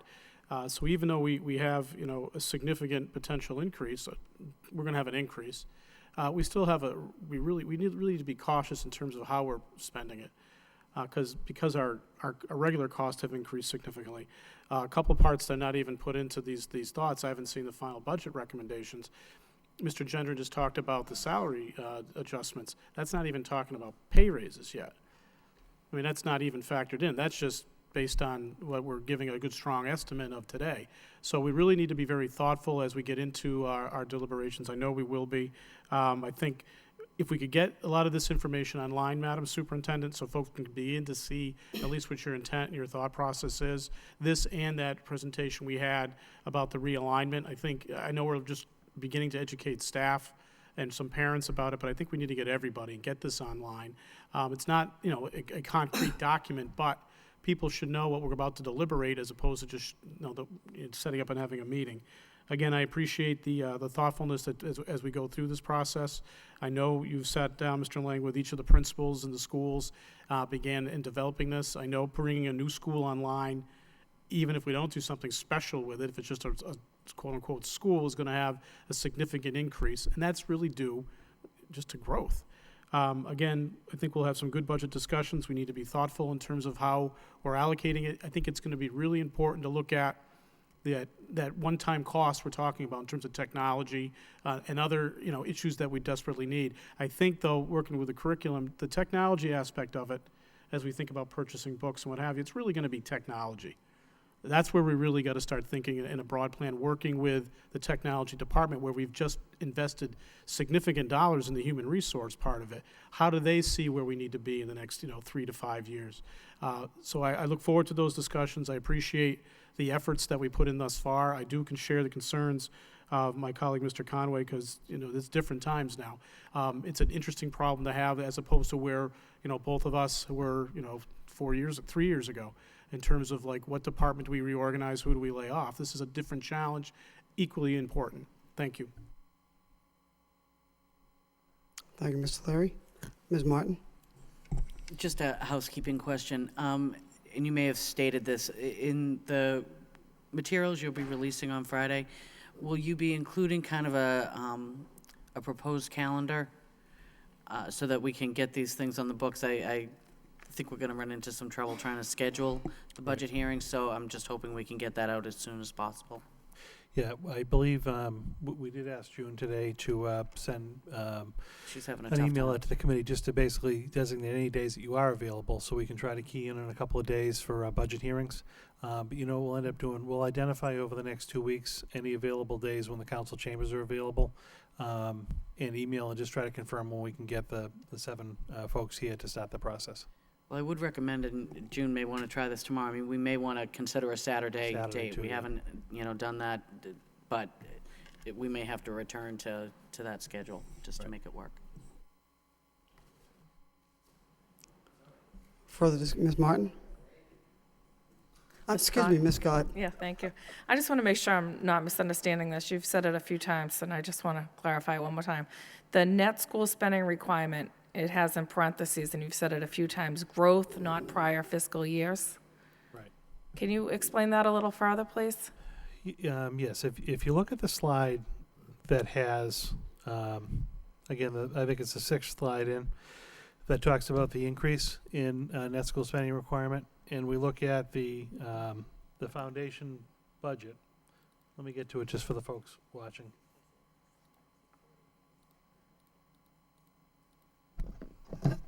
So this slide here, and we look at the increase in the foundation budget being up 7.3 million. And the two numbers that really contribute to that are the 5.27 million is the driver from state chapter 70. And because it's formula-based, they indicate that the city's contribution then goes up approximately $2 million. So that 7.317 number is the growth number from 14 to 15, that we have to increase the budget, either cash or non-cash expenditures, to maintain net school spending. So I call that growth. Aside from that number, that 7.3 just for this year, we have the carryover figure that was on the books last year that we knocked $2 million off of by that mid-year contribution, but we still have that one-time kind of lagging amount to get caught up on. Once that amount is caught up on, it's approximately $2 million. We're not going to have that going forward. So that's just why I'm saying that's certainly another number we need to figure out exactly what it's going to be. Work with the city to figure out a plan as to how to allocate and contribute that fund. But I don't want that to be confused with the just actual growth number. And when you look at growth, there's a 7.3 million this year. And then if you look at last year, you know, if we actually wanted to maintain that growth amount, we should have had an extra $800,000 in our budget. So when you add the two together, if we don't want to fall deeper behind on the carryover, we'd be looking at about that $8.1 million range is what we have to increase cash and services to be able to maintain our position and not fall further behind with the net school spending. Okay, so as Mr. Conway said, we're still about 1.8 million short for the carryover. Carryover. Right. Okay, thank you. But I think we should just have a separate plan for that. All right, can you say that again? I just think we should have a separate plan for that, because that money, And has that been discussed, what that plan is to make up for that 1.8 million and the time frame, or? not particularly. I can assure you that in our conversations with the new manager and the CFO, education is a priority, and they want to make every effort to meet and exceed net school spending. The first hurdle that we have to overcome is the actual growth number for this year and the budget that we're ultimately going to present. Then we do have to take a look, you know, the fiscal year ends in another 6 weeks. I would like to take a look at exactly where those actuals are going to come in when we file our end of the year report in the fall to figure out if that number has moved at all. I don't suspect it's going to move greatly. It's probably going to be right around that $1.82 million range. But I do want, whenever we devise a plan and a separate plan from the growth on that, I just want the committee to know that that shouldn't be money that we put into the operating budget. It shouldn't roll to base because it's not going to be there in the long run, and I don't want to create another structural deficit that we then have to worry about in a subsequent fiscal year. And I'm sorry, if you don't mind, are we anticipating any increases or decreases in the net school spending contributions from the city? Is that? Well, yes, that's that number. because the state is going to give us an extra 5.2 million. The city's required contribution goes up 2 million because it's all formula driven. So that's what we're trying to work through right now with the manager's office to see what level of funding they originally earmarked for us and what level of funding the manager and the council feel they'll ultimately be able to support towards meeting our goal. Okay, thank you. Mr. Mayor. Thank you, Madam Vice Chair. I think this is a good preliminary discussion, certainly in a timely manner. Excuse me. I know the manager is clearly well into the budget development process, and moving forward, I do think it's important that we continue to move in a very cautious manner, knowing how tight the budget is going to be this year on the city side. I mean, the good news is that we're getting additional local aid, as you indicated, both in general spending as well as Chapter 70. However, on the city side, there are some significant obligations from prior years that we have to contend with, particularly, I think, as you mentioned, pension liability. That's a significant issue that we have to deal with. That's going to go against the levy this year.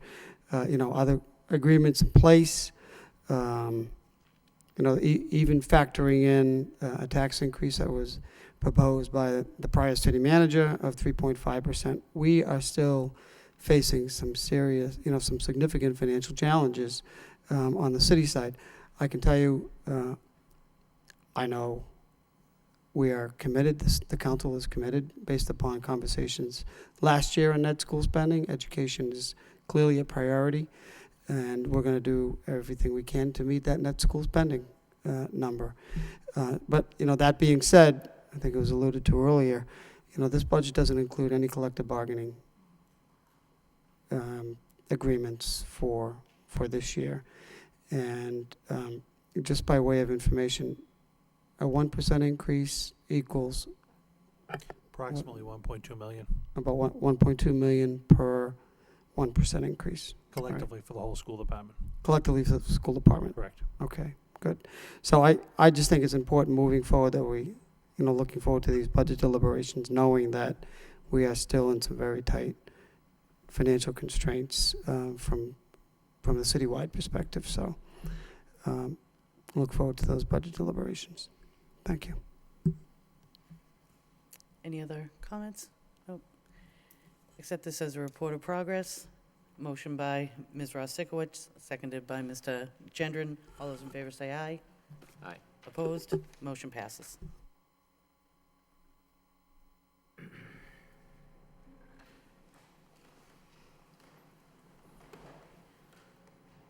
blow through the rest of this.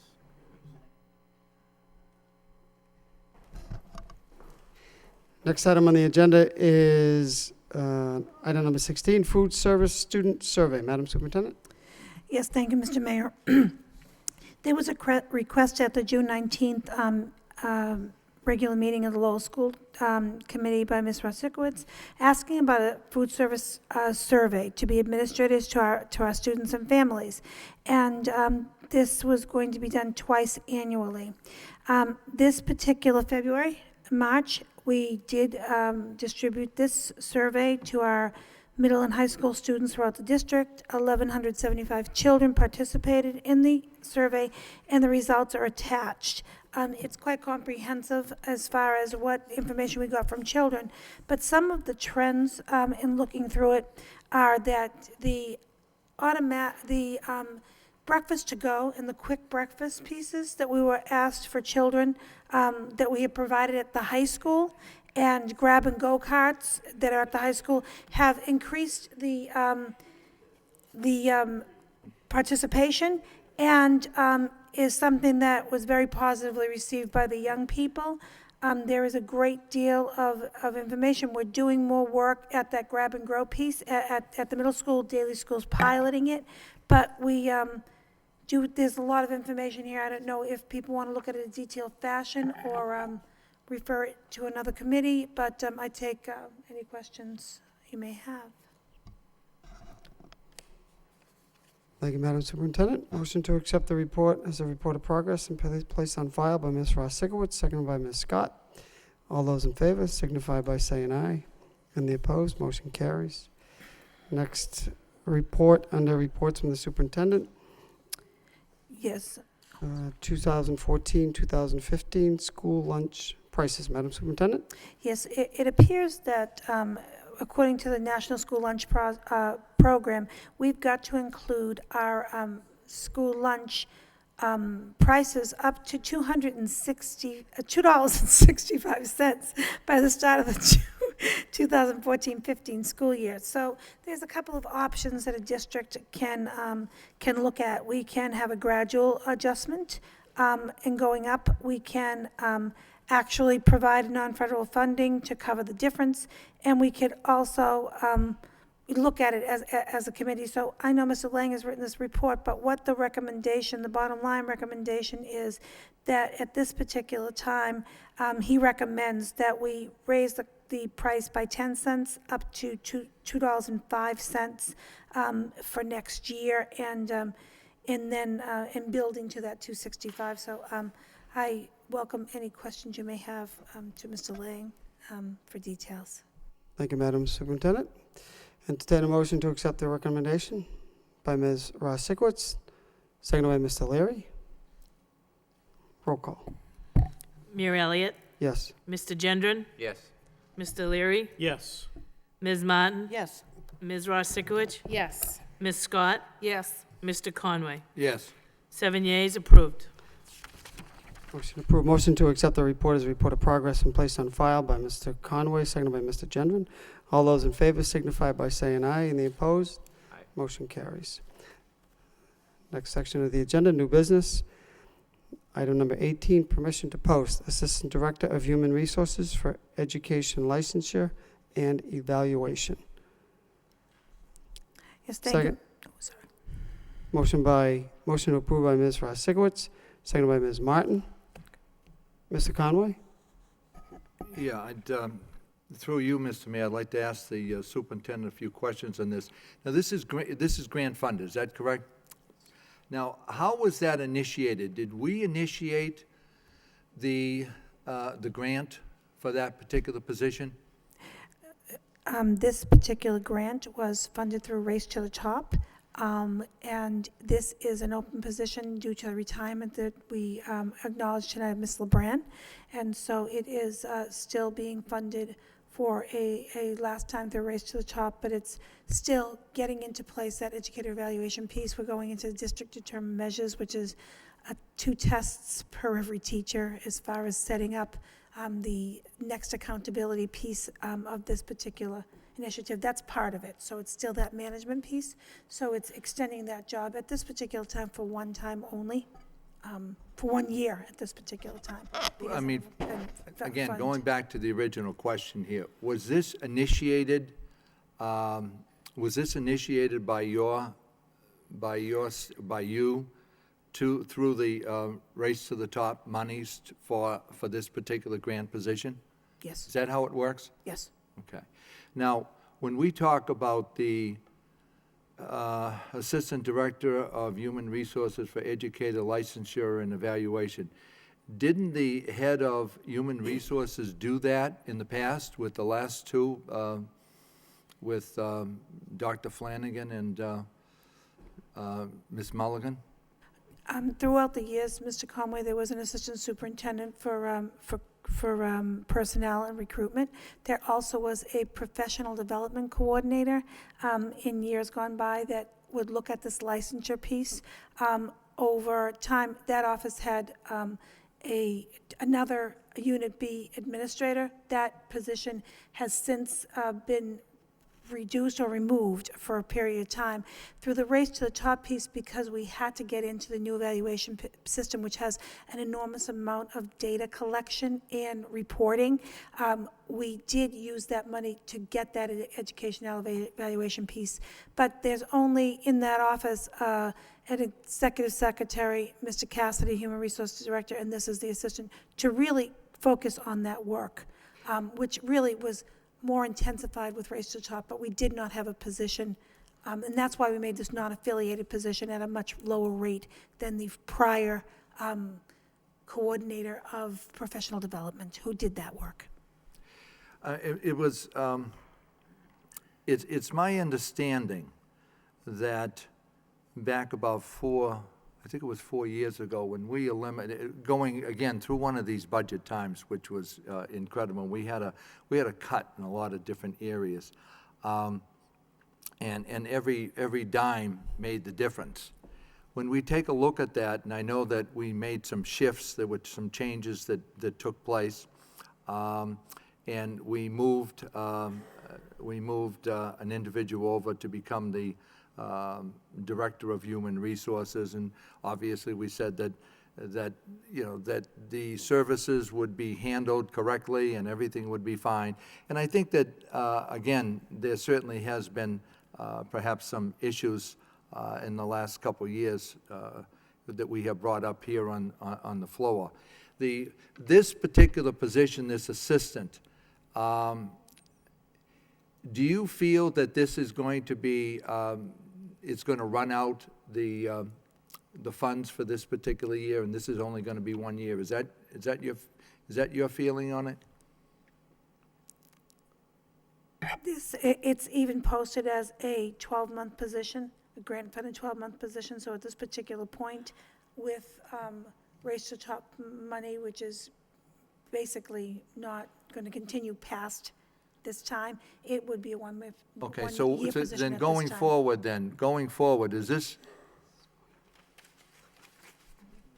is this the type of is this a position that you want the school system eventually to pick up? It is a position we are going to need to have more assistance in the Office of Personnel and Recruitment.